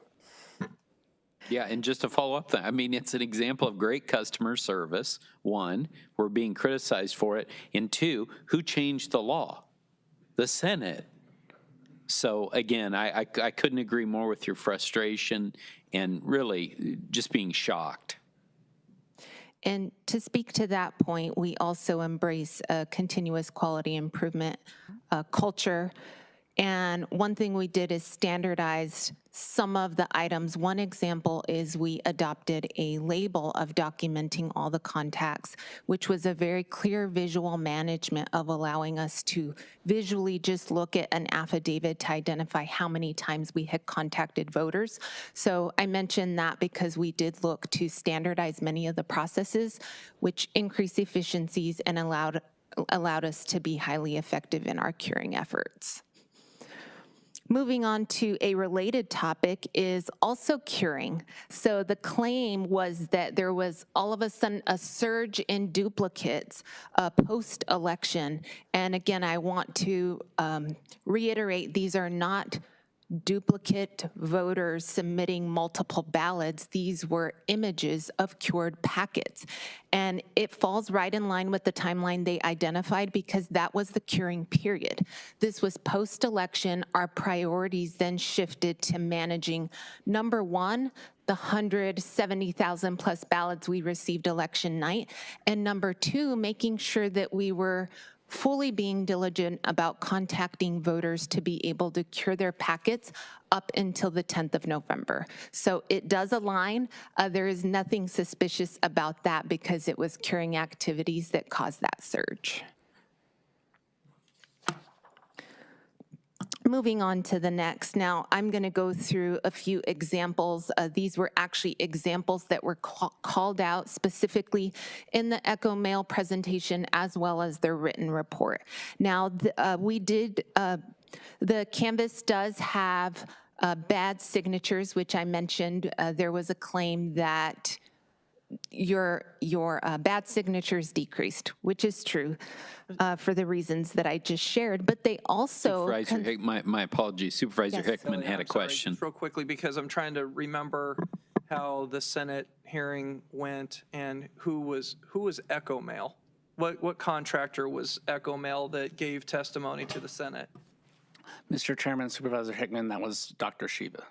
The Dr. Shiva, okay. All right, I lose track. Okay, thank you. And that was, by the way, I just mentioned Dr. Shiva was asked to come and testify to Congress, but I guess he chose at the last second On the same day? not to testify when we did. So just thought I'd mention that. The claim here was that they found more bad signatures than we had reported on the canvas, and they claim that we did not count scribbles. Now, the scribbles and the example that they actually shared during their presentation, one thing that's part of our standard process, when we get the physical packet, and by packet I mean the sealed envelope that we need to follow up on, work with the voter to cure, we visually and physically look at that packet because there's a chance that the voter signs somewhere else on the packet, or they may have used a writing instrument that didn't image well. And the exact example that they used in their report is exactly what a gel pen images like. And we cannot disenfranchise voters based on their writing instrument. We can we can work to cure that packet, because for a gel pen, you can actually see the signature very clearly when it's in front of you. But again, it doesn't image well to be able to do it on the computer. So we do not disenfranchise voters for scribbles. And we also know that there are expected reasons why a signature changes over time, with maturity, with deterioration of age, with medical reasons such as stroke victims, we all know, probably have a family member that suffers from a medical issue that impacts their handwriting. So we cannot, again, disenfranchise voters for what they label as a scribble. Moving on to the next examples, they also, Echo Mail also claims that they found more affidavits that were not signed at all or blank than we reported in our canvas. Now, these are just a few examples. Again, voters have up until election night, 7 p.m. to be able to cure a no signature packet. Cured packets are not duplicate packets. And then again, we do physically review the packet when we receive it. These are examples that they included in the report. And they're actually perfect examples because they really speak to the process of signature verification. The one to the left is the original image that was scanned. So of course, those are both appear to be blank in the signature region. We then deem those as exceptions. We bring them in, we follow up on them, we contact the voter. And these examples, if you look at the bottom one, you can actually see letter forms underneath that phone number redaction box. So that's one example. And then up at the top, that is an example of a voter that successfully cured their packet. So as one of their shining examples, and I was amazed that they presented this to the Senate, of a no signature on the affidavit envelope, it was staring us right there in the face behind the phone number box instead of, so it wasn't in the signature box, but it was clearly underneath the phone number box, and yet they presented this as, aha, we found one that didn't have a signature, correct? Correct. Why, looking at these redacted things, is that the image taken directly from, is that the image that was on the Senate report, or is that this redacted because we redacted it for this report? Is there, because I can't see the signatures, or I'm assuming those are signatures and information. What is that? Mr. Chairman, Supervisor Hickman, those are images that were provided to the Senate. The Senate then worked with Echo Mail to run an analysis on these images, and then Echo Mail placed these images redacted with those boxes over them into their report and into their presentation. So these are images taken. I'm using them as a demonstration to show they are telling of the curing process, not of 2 ballots being sent in by a voter as they claimed. Okay. Moving on to the next is they claimed that we had multiple stamps on an affidavit. In this case, this would be an example of a bipartisan board going out to serve a voter who's either ill, they're disabled, they're not able to go to a vote center. So we send a team out. This is a bipartisan team that goes out. When they arrive on site, they do require identification from the voter to ensure that, yes, that in fact is the voter. They then provide services, and they would stamp that affidavit if the voter is unable to sign on their own or make their own marking. We have visually verified their identification, so we will stamp the affidavit, and then that bipartisan team will then write their name on the green affidavit in the voter assistance section. This next claim Ms. Petty has already talked about the soft matches, so this is an example of a soft match. I do want to point out this is an example that they placed, and they claimed that this is the same name, 2 different voter IDs, same address, the same phone number, but that the signature was the same. And although they have redacted this image, you can see that there are different letters. So to the left, that example has an initial stroke that drops down below the boundary. So you can clearly see that. In the second example to the right, you do not see that same letter stroke going below the boundary. So again, we did not get these examples. We saw them in the redacted report, but just visually looking at it in this way, they do not appear to be the same signature. And again, it is possible to have 2 individuals in the same household that have the same name, for example, a junior and a senior. Now moving on to what they, Echo Mail declared as a potential critical anomaly. Now when they described this, they did use words such as photoshopped or imaged onto the affidavit, which is false. We did not image this stamp onto the affidavit envelope. We did not Photoshop this onto the envelope. As I mentioned earlier, we do stamp cured packets with this stamp. Now, when our inbound scan is done, it creates a binary image. Now, a binary image is standard in the industry in mail sorting. The goal of binary image is to increase efficiency, readability, and decrease size of the actual file. Now, in this example, you can see it has an appearance of being hollowed out, specifically the red areas. So side by side, you can see everything that is bold red color now has a hollowed out appearance. So that is why that stamp appears to be behind the triangle, is not because it was imaged on there, it's because it is a binary image, which again is standard in the industry.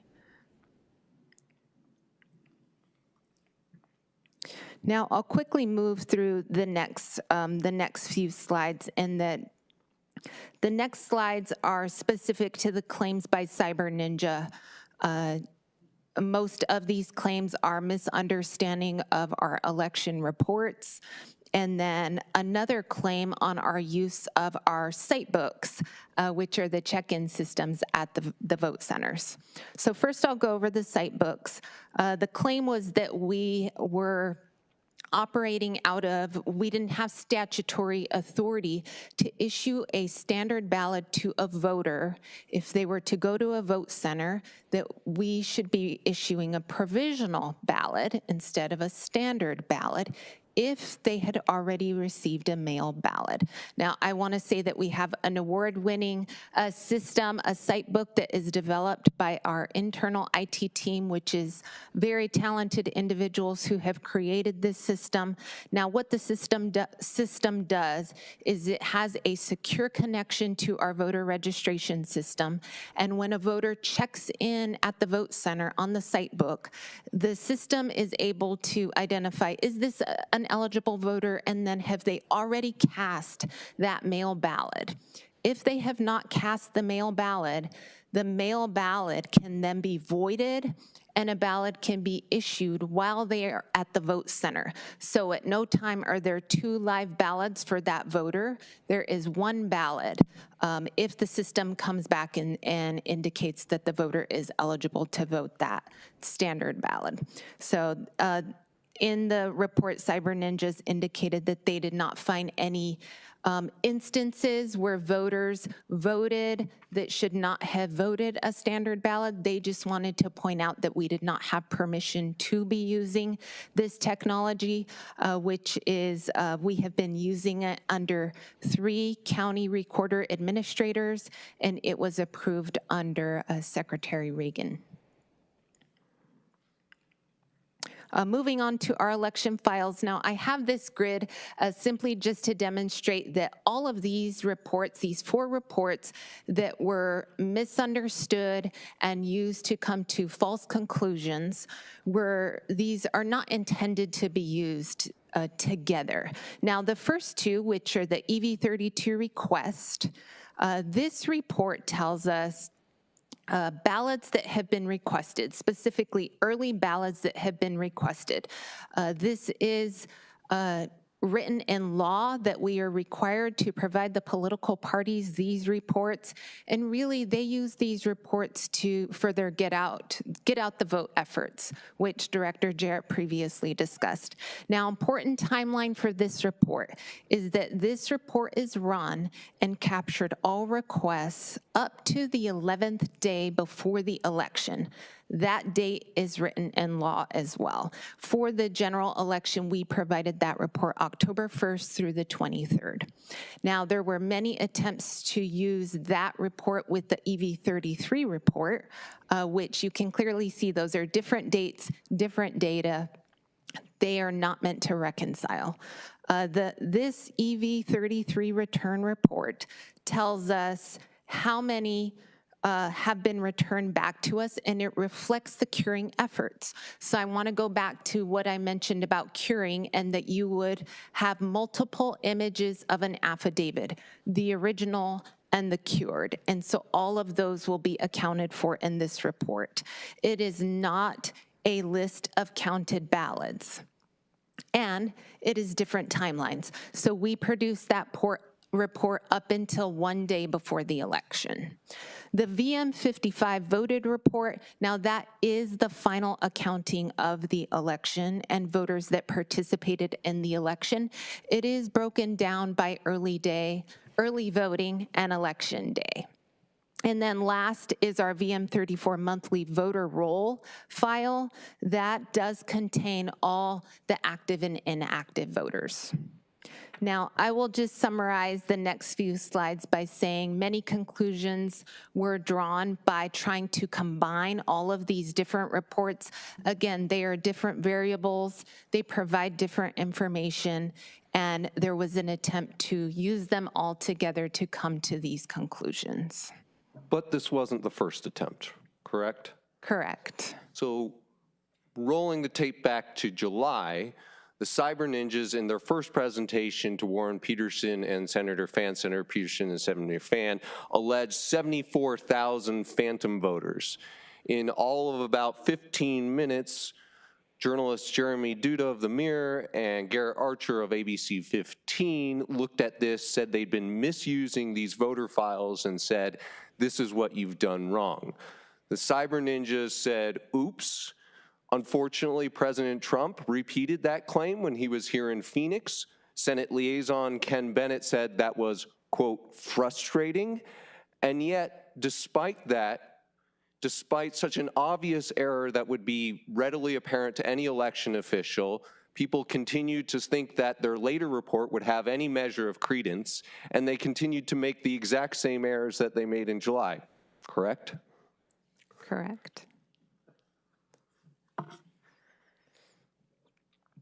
So the 9,000, I'll just specifically speak to this one because it was a larger number, this is again tied to Cyber Ninjas analyzing a report and not understanding the curing process, and that you would see multiple entries because of the curing process.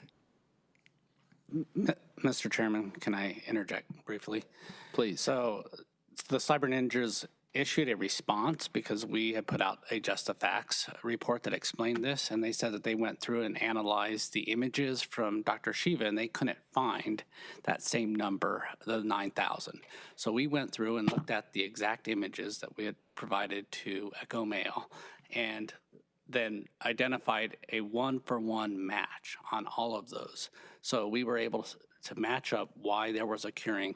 There was a handful that didn't, and that was because they were cured after Election Day, not in the EV30. So they would not be included in the EV33 file. Thank you. Thank you. Okay, moving on to the next is again another example of not understanding the election reports. Same for the other 3 claims as well, not understanding the reports and attempting to use them all together. Do you want me to go into depth? Okay. Mr. Chairman? Supervisor Hickman. While you're getting set up for that, I wanted to just talk about the ballots and the signatures, because we lived it. I have a specific question for Mr. Liddy, if he could come up. Mr. Liddy, thank you. Tom, there's quite a lot of talk about different court cases, all of these types of things just falling by the wayside, and pretty soon you get snowblind to it. Was it 30 across the country? Was it 50? Was it 70? I'm familiar with one because it got to the point where there was some evidence put in front of a judge. And I know you're familiar with it because you were in the courtroom, and I know that you called me, I think, every night at the end of the courtroom to discuss what was going on. And it has a lot to do with signature verification, and it also has a lot to do with taking these shots about signature verification, and you guys did this wrong. It was in a courtroom. Somebody that was telling us that we were doing it wrong was the head of our Republican Party, and she was in the courtroom. Now we're discussing the Cyber Ninjas report about signature verification. So I have to wonder if some people that were in that courtroom didn't call the Cyber Ninjas and said this was actually vetted out in front of people. But that's that thing about the falling by the wayside and the snowblind of, well, the courts and the judges are just throwing us out. Can you, I think we know what the case we're talking about. Can you specifically walk us through that case, what was seen, what occurred, and why it was thrown out? Well, there were a lot of cases. I know. This particular one, the evidence that was put on in the court, very similar to the presentation you just heard. It was a demonstration done at McTech, where a far larger number of demonstratives were used for the benefit of the Superior Court judge. And they went through all the 7-point techniques, and they used many different examples of the process that was used. And the plaintiff side, that would be Chairman Kelly Ward's side, had their own expert that was there watching in signature verification. The Secretary of State had experts, and we had experts in there. And at the end, all of the experts agreed that the process that was used was outstanding, including one expert said it was the best that he had ever seen in all of the signature verifications that they had looked at. Now, these experts primarily were used by banks, and they're looking for fraud. The detail of which the Maricopa County team went was far, far deeper than what they're used to, but that's because they're verifying to find out whether a municipality should take a voter's franchise away from them or not, dealing with banking records. Completely a different sort of thing. And during that presentation, the court asked that we review a whole lot of these, and they did. And it was found that this verification process was outstanding, and the allegations made against Maricopa County did not meet the standard, and claims were thrown out. Yeah, if I can recall, the expert that was brought in by the state GOP even corroborated thing, and maybe that's why the GOP's expert didn't talk to Dr. Shiva, because I don't know if he was aware that this already was put in front of a judge. And Dr. Shiva is the PhD recipient from MIT, and he's the only PhD recipient from MIT who ever's got his butt kinked by a triangle. Okay.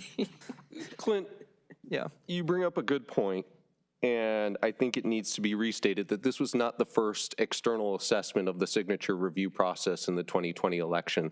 The case that Clint is referring to is called Ward versus Jackson, and in that, Judge Warner, after having reviewed through 2 expert forensic analysts, one of plaintiff, one of defendant, wrote, 2 forensic document examiners testified, one for plaintiff and one for defendants. Plaintiff's forensic document examiner found no sign of forgery or simulation as to any of these ballots. Defendant's expert 2 found no sign of forgery or simulation and found no basis for rejecting any of the signatures. He goes on to write, these ballots were admitted at trial and the court heard testimony about them and reviewed them. None of them shows an abuse of discretion on the part of the reviewer. So this whole process was asked and answered, and to continue on with the falsity that the election had fraud is to discount the work that's been done in over 60 courts, including 10 here in Arizona, is to discount the work that is done by law enforcement, is to discount the work that is done by prosecutors, and is to ignore something that was written by a Superior Court judge after looking at evidence, and guess what? Unanimously affirmed by the Arizona Supreme Court. And Mr. Chairman, also the thing about scribbles, I mean, I was listening to that, and I remembered how my grandmother's signature changed after her stroke. She kept voting. I represent Sun City West, a lot of those people. The thing about people that died, that's why I brought up the law enforcement thing. Some law enforcement officer is would have walked up a driveway of a family member who actually might have passed away and did everything right, and they have to answer for that again. So, thank you. Thank you, Mr. Chairman. Thank you, Supervisor Hickman. Thank you. And I'll close that section just by stating many wrong claims, wrong assumptions were made based on a severe and egregious lack of understanding our election reports. Now I'll move on to just briefly the Cyber Ninja claims around UOCAVA ballots.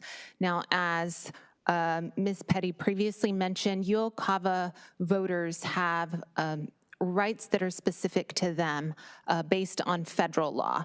So in this case, there were 3 specific claims about UOCAVA voters or UOCAVA ballots. Next slide, please.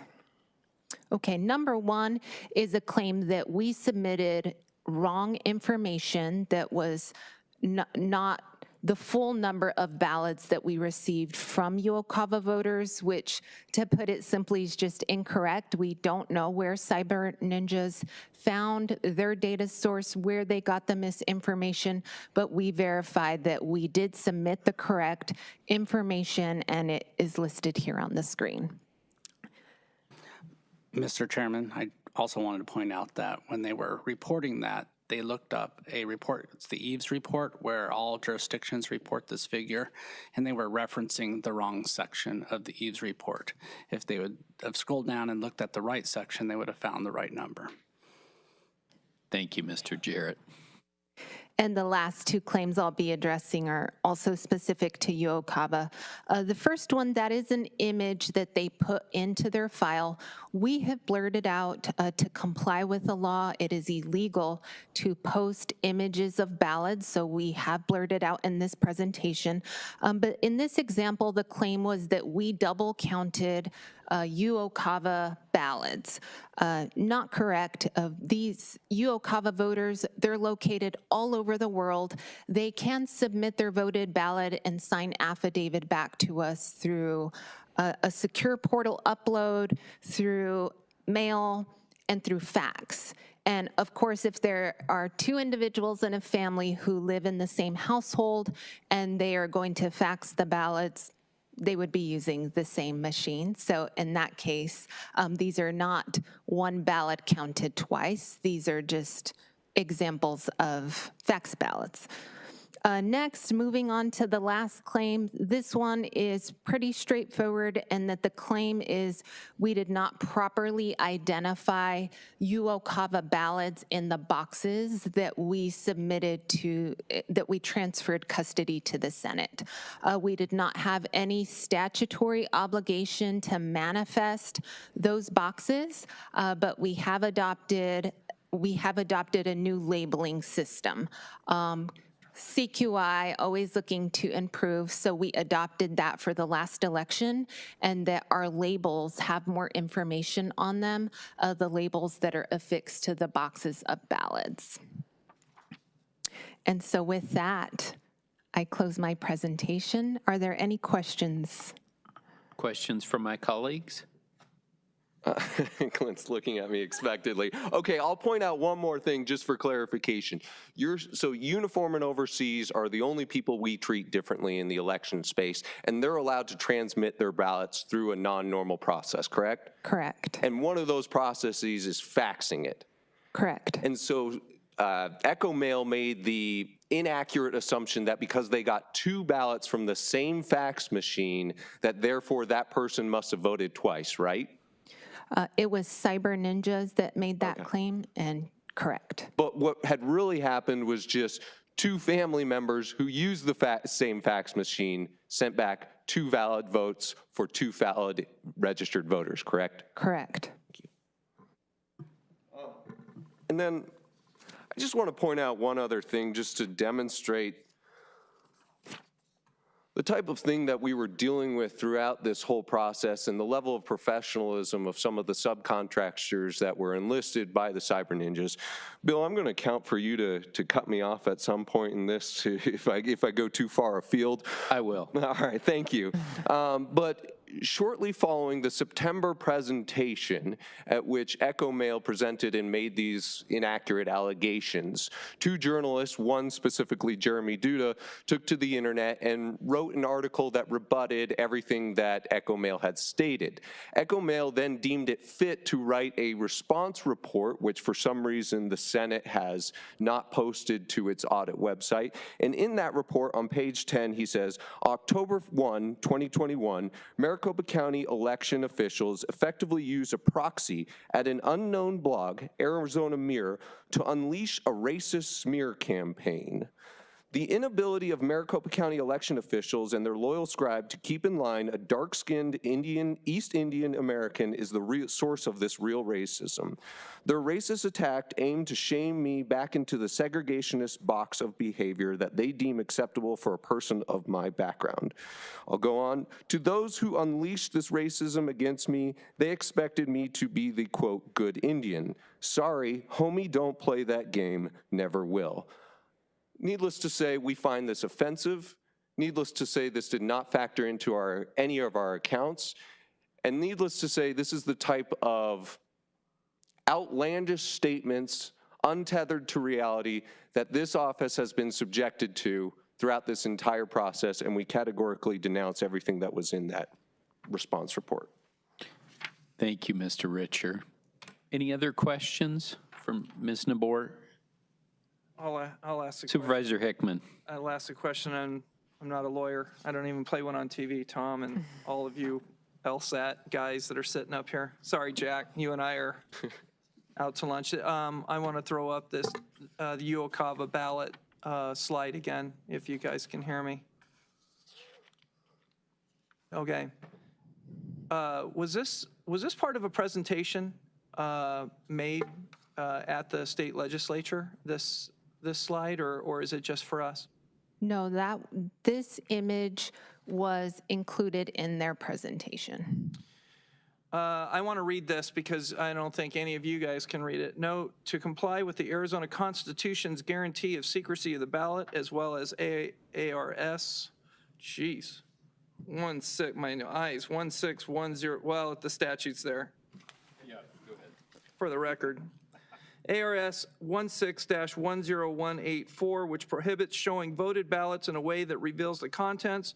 We have blurred the images taken from the Echo Mail presentation. So am I to take this that in the presentation, in the floor of where they make laws, a law was broken in plain view of everyone on both the internet and the legislative floor in front of Senator Fan and Senator Peterson? Mr. Chairman, Supervisor Hickman, we can confirm that this image was shown in that presentation and then was also posted on the website where this report was included. So it was not blurred, it was not redacted. Because I was asking the question about the other redaction, and I think I understand the laws, but I just wanted to point that out, that of what we've been dealing with about the laws. Mr. Chairman, Supervisor Hickman, we can't determine what's allowed or legal or against the law. I'm not going to ask. But you are correct. I'm not a lawyer. I'm just a representative here trying to get to the truth, and that's, to me, that's, as a layman, it's just kind of stunning. We don't make laws here. This is not our field. I think your point was well made, Supervisor Hickman. Okay. And we'll put that under another one of the rhetorical questions, right, for Okay. you guys. Thank you. Anything further? No, sir. Okay. Perfect. All right. Mr. Jarrett, what's next? Mr. Chairman, we have a few items left to cover. We'll go Okay. through those briefly. I've covered the next one in my initial remarks or in the opening slides about protected voters. And again, this was a misuse of the voted file, the VM55, and trying to compare that to the official Canvas report because we protected the identities of law enforcement officers, judges, harassment victims. They were not included in the VM55 report, and we don't create public records, even identifying and acknowledging that we have the protected voters and how many there are. So that's why we've not included that exact amount on this slide or in our report. But there are a couple other situations that cause there to be variances, and they're probably not known, are well known.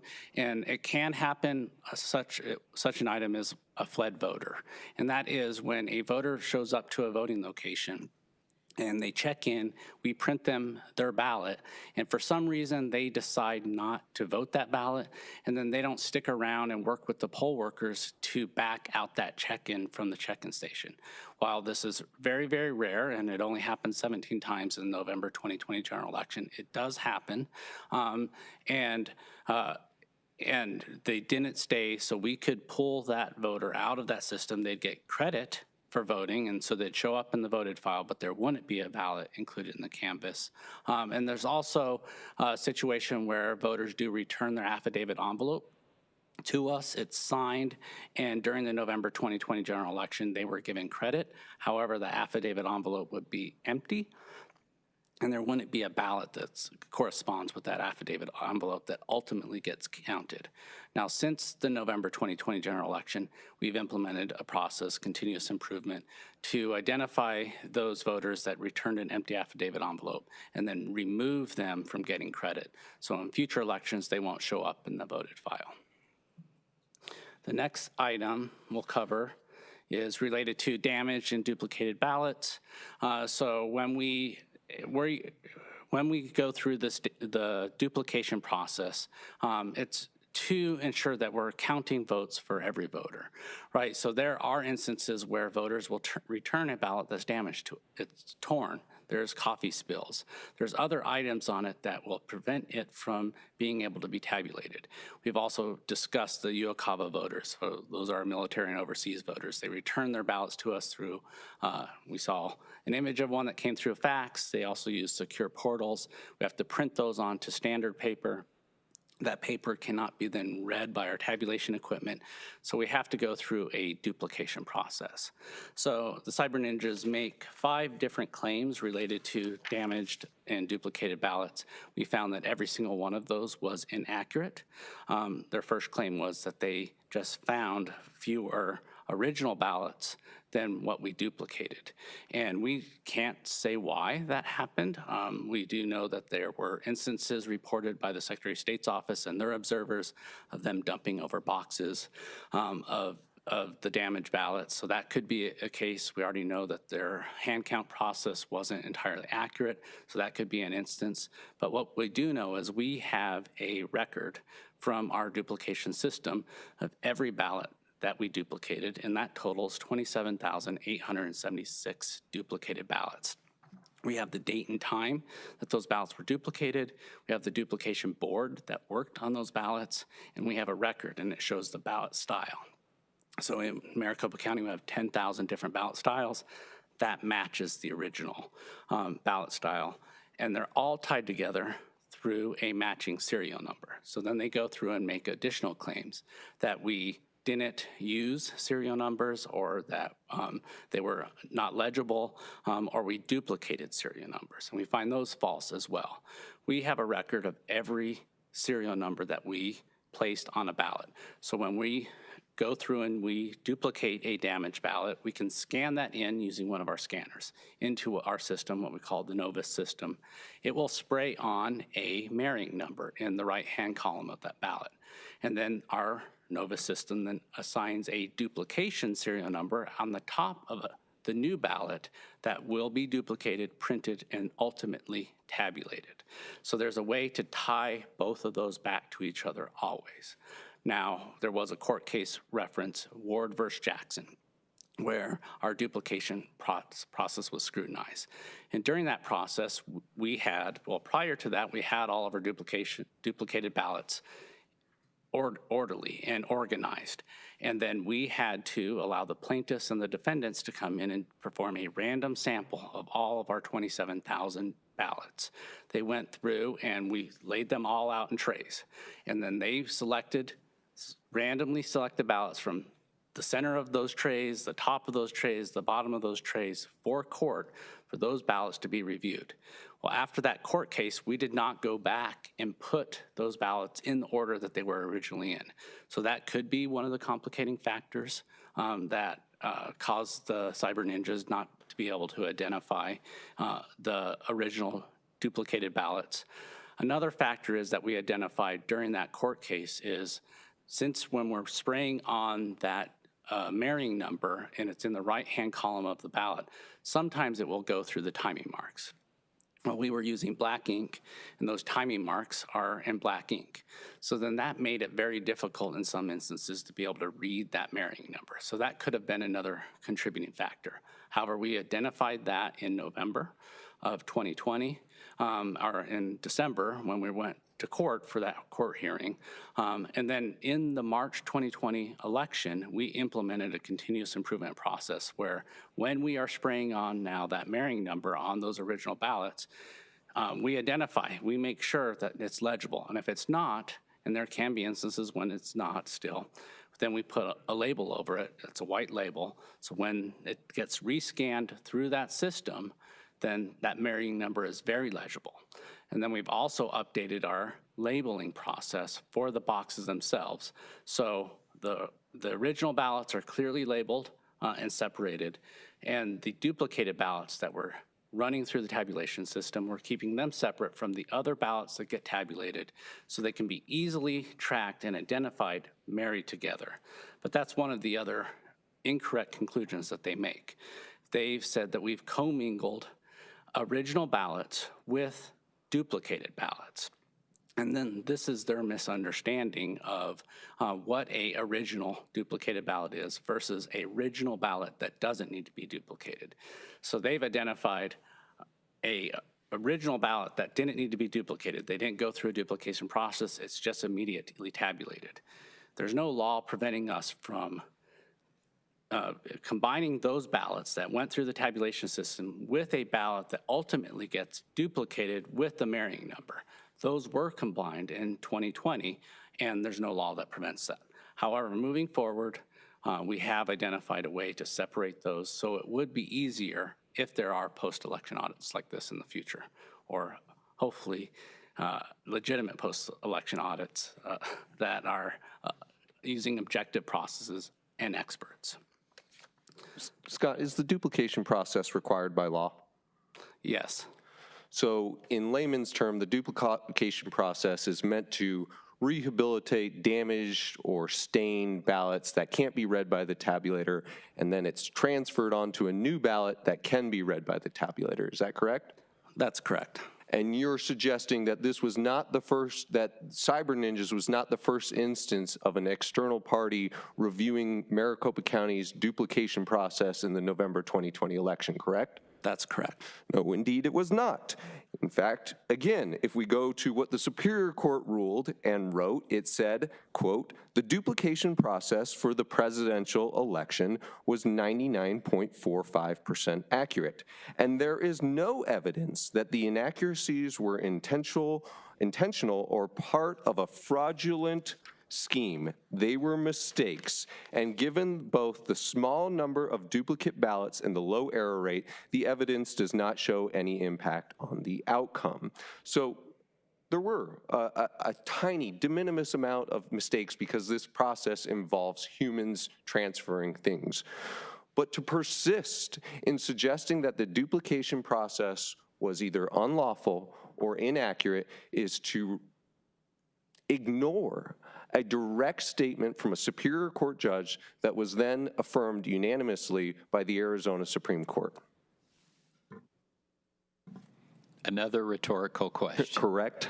Thank you. Mr. Jarrett. Thank you, Mr. Chairman. Now on to the final two items in the report. Move this forward.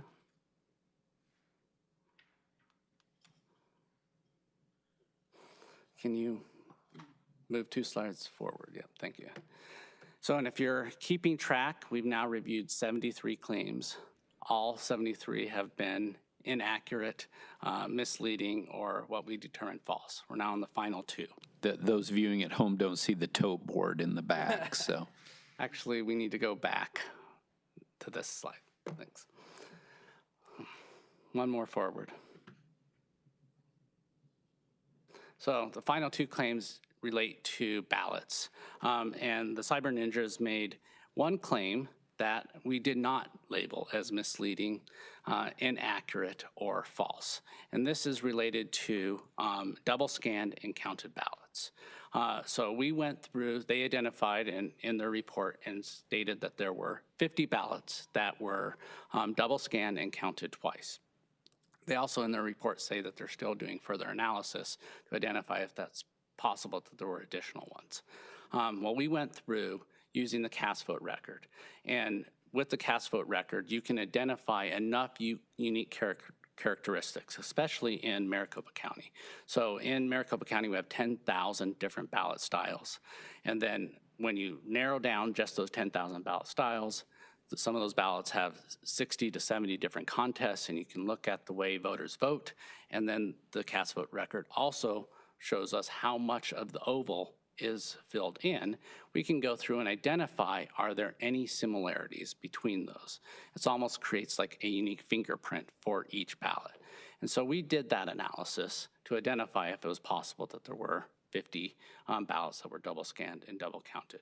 We identified that there were 137 ballots that had those unique characteristics. We then did a comparison of the images for those different ballots, and we did identify that there were 50 ballots that were inadvertently scanned twice and counted and included in the canvas. Now, we determined that this was just an honest mistake, that the tabulation operator, as they went through this process, they set them aside and then accidentally rescanned them a second time. So this is the one claim that we did not assign a misleading, inaccurate, or false factor. But there was one other associated where the Cyber Ninjas identified, and this goes back to and is related to duplicated ballots. They stated that we combined duplicated ballots, or the original duplicated ballots, with the originally tabulated ballots on our manifest that we delivered to the Senate. And we find that claim inaccurate.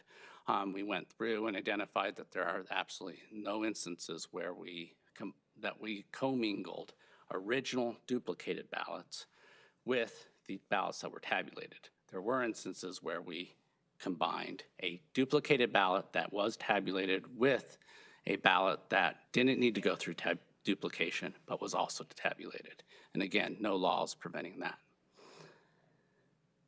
So the final summary is, if you're keeping track of the number of questionable ballots or ballots where a voter may have possibly double voted or a deceased voter may have had their ballot cast, we are counting 37 of those, plus the 50 instances where we made an inadvertent error where we double scanned and counted ballots. So a total of 87 instances where the Cyber Ninjas reported over 53,000. So a significant difference. So when you look at this, we view our results as are the certified results, the results that we would rely on for the November 2020 election, what were certified and canvassed by the board, what were transmitted to the Secretary of State's office, because we use reliable processes, secure processes, transparent processes, accurate. We use election experts to review our processes. We hire election experts. We hire bipartisan boards versus misleading, inaccurate, false, using procedures with lack of expertise, lack of knowledge of election laws, and not having bipartisan staff performing their review of the audit. One other thing I want to note is, and it's been brought up several times through the course of this presentation, we do believe in continuous improvement. We're always looking to improve and refine our processes. We've discussed some of those here today with you. We're adding additional security, even within our ballot tabulation center. We have restricted access. It is an air gap system. We've implemented our exposed wiring. We used those exposed wiring. We have specific colors that go to specific pieces of equipment, so it's very evident. But we're also adding additional security about using serial numbers, our port blockers with unique serial numbers that only we have the key to be able to remove those port blockers. We used to use just port blockers that didn't have that specific key. So adding those additional requirements, our security protocols within our operations is just one way we're improving, in addition to the ones that we've already covered today. So with that concludes our presentation, and we open it up to any questions from the board. Excellent. Thank you so much. I would like to give everyone up here an opportunity to kind of make a closing statement. So before that, do you guys have questions for our panel? Just a quick question, because we were calling out things, and that was a important piece. Another mistake was made by an employee. We need to call out the good, the bad, the ugly, and a mistake of 50 ballots scanned back in. And I know the way the county reacts with mistakes. I'm sure you've probably found out even what day it was, maybe who did it. Is that person a traditional or an employee of Maricopa County year-round that made that mistake? Mr. Chairman, Supervisor Hickman, as with all of our processes, we don't have enough full-time staff, so we have to hire temporary workers, not only to work at our voting locations, but to work in our central boards as well as to assist with tabulation. So this was one of our temporary workers that we hired. So just what we're all finding out that own businesses, labor's tough. And then in this heightened environment, I remember calling out to the community, calling out to the county, can anyone help us? It's a pandemic. I remember the county staffers at the very first of the pandemic during the presidential preference election, keeping an eye on a drop box and standing way away in masks that were hard to find at that point. And I get to meet her and talk to her, but that's a job she didn't usually do. She worked on a road crew. So she did her civic duty that day, answering our board's call to come in and work these elections. And this description of what you just said, basically a temporary worker. But what I'd like to know is, are the standards even with that? I mean, this is a feeding ballots and could be classified somehow. They are so important. That vote is so important. And what we're talking about right now is so important by the vote. But there's 2 million. And this is a person eventually feeding paper into a machine and trying to do it right. Has there been a new are we going to have a new standard, just how important this is? Is it 50 at a time? Is it 25 at a time that go into a blue file? And so go ahead and answer that one, because I'm going to bring it back about what we've learned.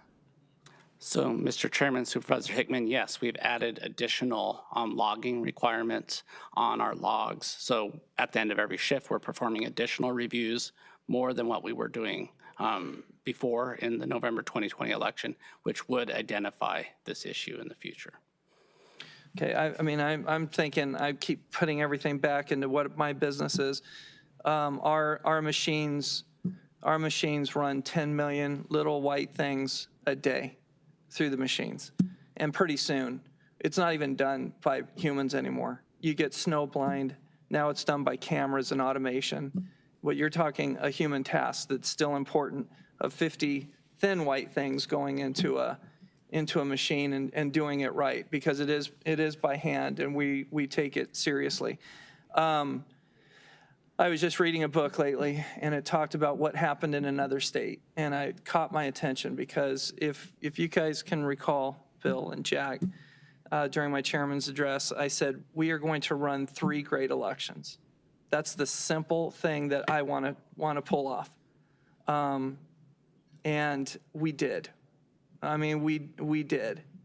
And we're getting this kind of stuff, and slowly we're going to be vindicated for this. And I'm going to be able to push back and say, we did treat the general election as the Super Bowl, and our people performed magnificently. So I'm taking it back, though, because I said, if you can recall, Scott, let's use the presidential preference election. We found out some things that occurred during the start of a pandemic that we put into the primary. And then we found out some things and made some mistakes and did some processes to put it into the general. And I speak specifically on one that was called out in the canvas, which was in the primary, there was some poll workers that left behind thumb drives at different locations. We're not talking about that today. We're not talking about that as part of a conspiracy or somebody making a mistake, because you put standards and practices in, and it didn't happen for the general. Well, guess what? It happened in another state. There was 40 thumb drives left back at primary things in another state. And I'm reading this book and going, what did they learn in the general? And you know what? This huge story still wraps itself around those 40 thumb drives that were left back. So I just wanted to thank you, because this group has done phenomenal of what we learned, just what I asked for. What we learned in some elections will need to transpire and fix all the way this one. And this is, again, just this mistake or two being called out means this process, there will be a new process to try to keep a mistake from happening. But elections are so human. We need it to be human. We need a human component about these elections. We need paper ballots forevermore, so we can track what Stephen is saying. I just learned that lesson with this one. So I guess I could say that's my ending statement. I'll make my ending statement, and then you guys can ask questions, because I thought this was important. I thought I should just write it down. No election is perfect, but what our report confirms in the November 2020 general election in Maricopa County is about as close as you can get. A record number of people participated. Their votes were counted, and they were cast using proven processes, and both Republicans and Democrats won local and statewide races. If one of your preferred candidates or causes lost in 2020, that is not proof of fraud. That's proof of democracy working. So thank you, Mr. Chairman. Thank you very much, Supervisor Hickman. Any other questions before we kind of segue into closing statements? Recorder Richer. Closing? Yes. All right. Well, first, thanks for your indulgence throughout the day. I appreciate it. I assume this is my first time on the dais. I assume my last time, but I really appreciate it. I have the best colleagues, and it's not just these 4. It's also Supervisor Gallardo listening on the phone, and it's the rest of the county elected team, and it's the people I work with, and I think today was a reflection of that. I grew up on Harry Potter, so I have to say the book is always better than the movie, so I really recommend you read the report that we talked about today, not just watch the video. And then if you don't mind, I'll say a few things, but I won't be too Please long. do. All right. So today is actually my 1 year and 1 day anniversary from when I took office. I didn't have any fanfare the day I took office. I didn't have a swearing-in ceremony, actually. I didn't talk to the media for the first 5 months. I just got to work. Throughout 2021, the Elections Department, the Recorder's Office, and I have worked our butts off to faithfully execute our statutory responsibilities. I think everyone here can attest that my silver Nissan Rogue with a very small Richard for Recorder sign and a Deathly Hallows sticker is in the garage early, late, and often. As a team in 2021, we recorded over 1.3 million documents. We registered over 100,000 new voters. We made over 100,000 voting record changes, and we ran 3 uneventful, which is to say successful, elections. We shortened our average public records response time from a matter of months to a matter of days. We provided never-before-released election statistics. We processed multiple state and municipal initiatives. We launched a new premium poll worker training program. We added new vote tracking features. We also made many internal improvements, personnel changes, personnel additions, including 2 of the people in front of you, and physical plant changes that I know will better equip us for the years to come. We, of course, also spent thousands of hours reviewing the November 2020 election and responding to allegations concerning that election. I don't begrudge most of the time spent on the November 2020 election. It has afforded me a knowledge of the election system that would have otherwise been impossible to gain in just 1 year. And that knowledge lets me say the following with supreme confidence. Maricopa County's November 2020 election was conducted fairly, lawfully, and accurately. The elected officials who are now in office, whether it's Democrat U.S. Senator Mark Kelly or Republican State Senator J.D. Mesnard, were duly elected and have the authority imbued in them by the democratic process. I have known this for some time. However, there is still a minority portion of Arizonan, but a significant portion of my party, who continue to have broad doubts about our elections. These people are our constituents as well, and they don't have access to all of the information I get to see on a daily basis. I'm hopeful that today's presentation and written report shares that information and answers those doubts for anyone who actually wants to know the truth. As the cyber ninjas noted in almost every question they raised, there are, quote, likely legitimate answers, and indeed there are. Where legitimate questions were raised, we have provided answers. But providing answers is only part of the puzzle. In a recent article written by David French, he noted 2 common reasons why words fall on deaf ears.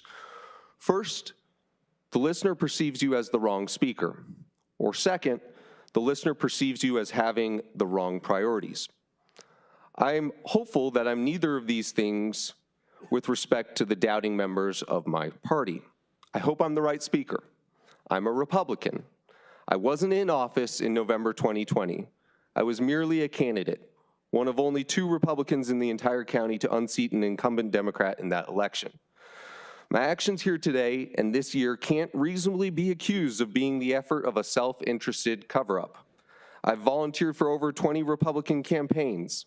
I've worked at and been part of the entire parade of right-of-center organizations, including American Enterprise Institute, Cato Institute, and the Federalist Society. I campaigned alongside my friends on Donald Trump's Arizona team. I voted for Donald Trump. I hope I can also convince doubting Republicans that I have the right priorities. I'm not the type of recorder who thinks it's my mission to heal the world by making sure voter turnout is the highest it's ever been. I'm in this office to make sure things are run competently, fairly, and lawfully. If you want to vote, I want you to have a positive voting experience.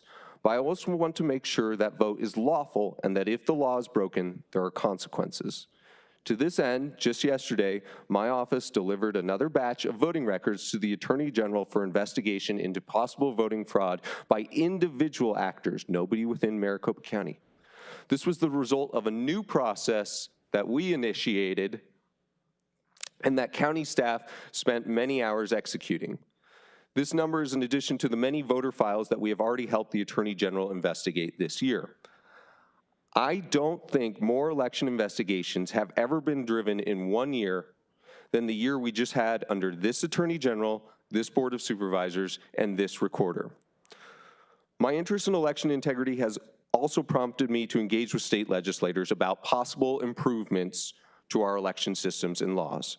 I appreciate Senator Townsend, Speaker Bowers, Representative Toma, Representative Osborne, and Representative John for recently taking the time to visit our facilities and talk elections. And I look forward to meeting with the over 20 Republican and Democrat state legislators who are touring our facilities in the next 2 weeks. As a longtime Republican who cares about election integrity, I hope that I, my team, and this report can convince you that I'm a trustworthy speaker and that if I had found any evidence of a stolen election, the conversation today would be playing out very differently. But the truth is that the Maricopa County 2020 election wasn't stolen from Donald Trump. The truth is exactly what our chief law enforcement officer, Attorney General Mark Brnovich, said previously to Fox News, and I quote, "People voted for Republicans down ballot who didn't vote for President Trump or Martha McSally. That's the reality," end quote. That's still reality. That statement is supported by local law enforcement officers and prosecutors all the way from President Trump's United States Attorney General Bill Barr, his Deputy Attorney General Jeff Rosen, and his Cybersecurity Director Chris Krebs. It has been backed in our state courts, it has been backed in our federal courts, and Governor Ducey. Now my office is moving forward. We're done. In 2022, we hope to make significant improvements to our voter registration and recording processes. And we have 4 elections to run, candidate signature challenges to administer, and initiatives to process. I can't possibly ask my team to do all of that and to continue to commit hundreds of hours to the November 2020 election. Speaking of my team, this is the whole reason I'm here, I have to remind everyone of the human components of elections. For many, this is just a political game, one in which you can score points and get new Twitter followers. For others, this is an opportunity, one in which you can create a national platform for saying crazy things or raise money or even get paid millions of dollars without having any of the ordinarily recommending qualifications. But for me, as was probably evident today, this is personal. Every day I work alongside 160 normal Arizonans. During election seasons, our team has grown with thousands of other normal Arizonans. As I have said in this auditorium before, they are good people, they are hardworking people, they are humble people, they are Arizonans, they are potentially your constituents, they are my colleagues, and they are my friends. So when you talk about perp walks, incarceration, nooses, guillotines, executions, solitary confinement, decapitation, rape, or any of the other unpleasant things that have been leveled at this office by people ranging from anonymous haters to, yes, elected officials, please keep in mind that you're talking about real people, real Arizonans, and if you're an elected official, your constituents. I appeal to your sense of goodness and honesty, whether as a result of your faith or moral code, and ask you to not be part of the perpetuation of this unpleasantness. In closing, I'll just say to my team that I know that the last year has been challenging. I know that you all have worked hard, even working through the recent Christmas and New Year's holidays. I'm grateful to Scott, Nate, Janine, and Celia for presenting today, and I'm grateful to everyone in the Elections Department and Recorder's Office.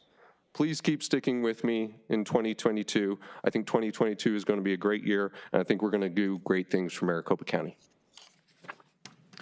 Thank you, Recorder Richer, for your words. You're welcome up here anytime for the record, and you have a fantastic team. Thank you so much. Supervisor Galvin. Thank you, Chairman Gates. First of all, I just want to congratulate Mr. Richer and thank him for his passion and for his leadership at the Recorder's Office. As you can hear from his speech just now, He cares a lot about his colleagues, and he cares a lot about his political party, and he cares a lot about his state and his country. And I tip my hat off to you. Thank you so much for being such a valuable asset today at this hearing. I also want to thank the four of you here from his department. I am so immensely impressed by your presentations today. I said that a little bit earlier. I always knew the elections department was just world-class, but this has just been fantastic. And I really hope that people really learn a lot from what you had to say today and what you've been doing. This document here is called Correcting the Record, Maricopa County's in-depth analysis of the Senate inquiry. But to me, this is really about the Maricopa County Elections Department. It's not about cyber ninjas or Cypher or Echo Mail. And frankly, I hope not to hear those names ever again. I hope we render them to the ash heap of history. I really do. To me, 2020 is over, but 2022 is going to be great because you guys do a great job. I just want the people of Maricopa County to know that this election is going to be reliable, secure, transparent, and accurate because it's already been done that way before. So you guys are doing a great job. Ms. Petty, Ms. Nabor, Mr. Jarrett, Mr. Young, thank you so much. And I just want to say on behalf of my colleagues here today that we're going to be working alongside with you, and we're very proud of you. And also I just want to say to the residents of Maricopa County, it's you who that matter, the 2.6 million registered voters who expect us to help you. To me, the Constitution of the United States is a treasured document, but it's only words in black and white, and it's really about the people, the bedrock of election workers who really are the underpinning of our Constitution. And so this is a very important day. I'm going to read this again several times because it is fantastic. You learn a lot from it. And so I just want to thank you, and I want to thank everyone here. And Mr. Rich is correct. It's going to be a great year. So thank you very much. Thank you very much, Supervisor Galvin. Supervisor Sellers. Thank you, Chairman, and I will be brief. It's been a long day. But, you know, I can't help but start by talking about what a great group we have in elections. We won national awards for the work you've done. And I also, because we did the 2020 election during a pandemic and had to interface with a lot of our legislature and other people to make changes, to be able to make it a safe, healthy election, involved our legal staff a lot, and they did outstanding work for us as well. I just can't tell you how proud I am of all of you for what you've done for Maricopa County, and how sorry I am that you've had to tolerate all the silliness that we've been through. But the last thing I'll mention is that I had the opportunity to tour our elections operations twice. The last time with the recorder and two of our representatives during an actual election being processed. And I left that, and our representatives left that as well, saying anybody who saw what we saw and got the answers to the questions that we asked would never, ever question the quality, the fairness, and the integrity of our elections processes. So thank you all. Thank you very much, Supervisor Sellers. Look, my thought after listening to this presentation and hearing from all of you is you guys are credible. You're professionals. And I'm so proud to be affiliated with each and every one of you. And I hope that you pass that on to everyone that you work with. This is about you. It's about the workers. It's about our voters. And I feel like in this presentation today and in the written report, you have taken and you have debunked. We have the tote board in the back. You have debunked over and over the statements that were made in the Cyber Ninja report. And that's important for people to understand that. And if they didn't have the opportunity to watch this presentation today, I really do hope they do what Supervisor Galvin's going to do and review this again. And I'm going to review it again as well. And I think it's important that our legislators not create new election law based upon the Cyber Ninja report. It's been debunked, and it was written by people who are not experts in the field. We were fortunate enough to have Helen Purcell join us many, many hours ago in another hearing. And the comment was made about the credibility that she always had. And my feeling is, all of you, you stand on her shoulders, but you have that same type of credibility. And I know that you will be vindicated through history. And I know that those who are serious legislators and serious lawmakers are going to listen to you. And you can count on the fact that we will all continue to listen to you, look to you for your guidance. But I would agree with what Recorder Richer said a few minutes ago. We're done. We're done. This is the end of the 2020 election. We have addressed the issues. We have debunked them. If there are lies, we will respond to those lies. But otherwise, we're moving on. We've got elections to run in 2022, and I look forward to working with everyone here on that effort. Thank you to everyone for your time today, and this meeting is adjourned.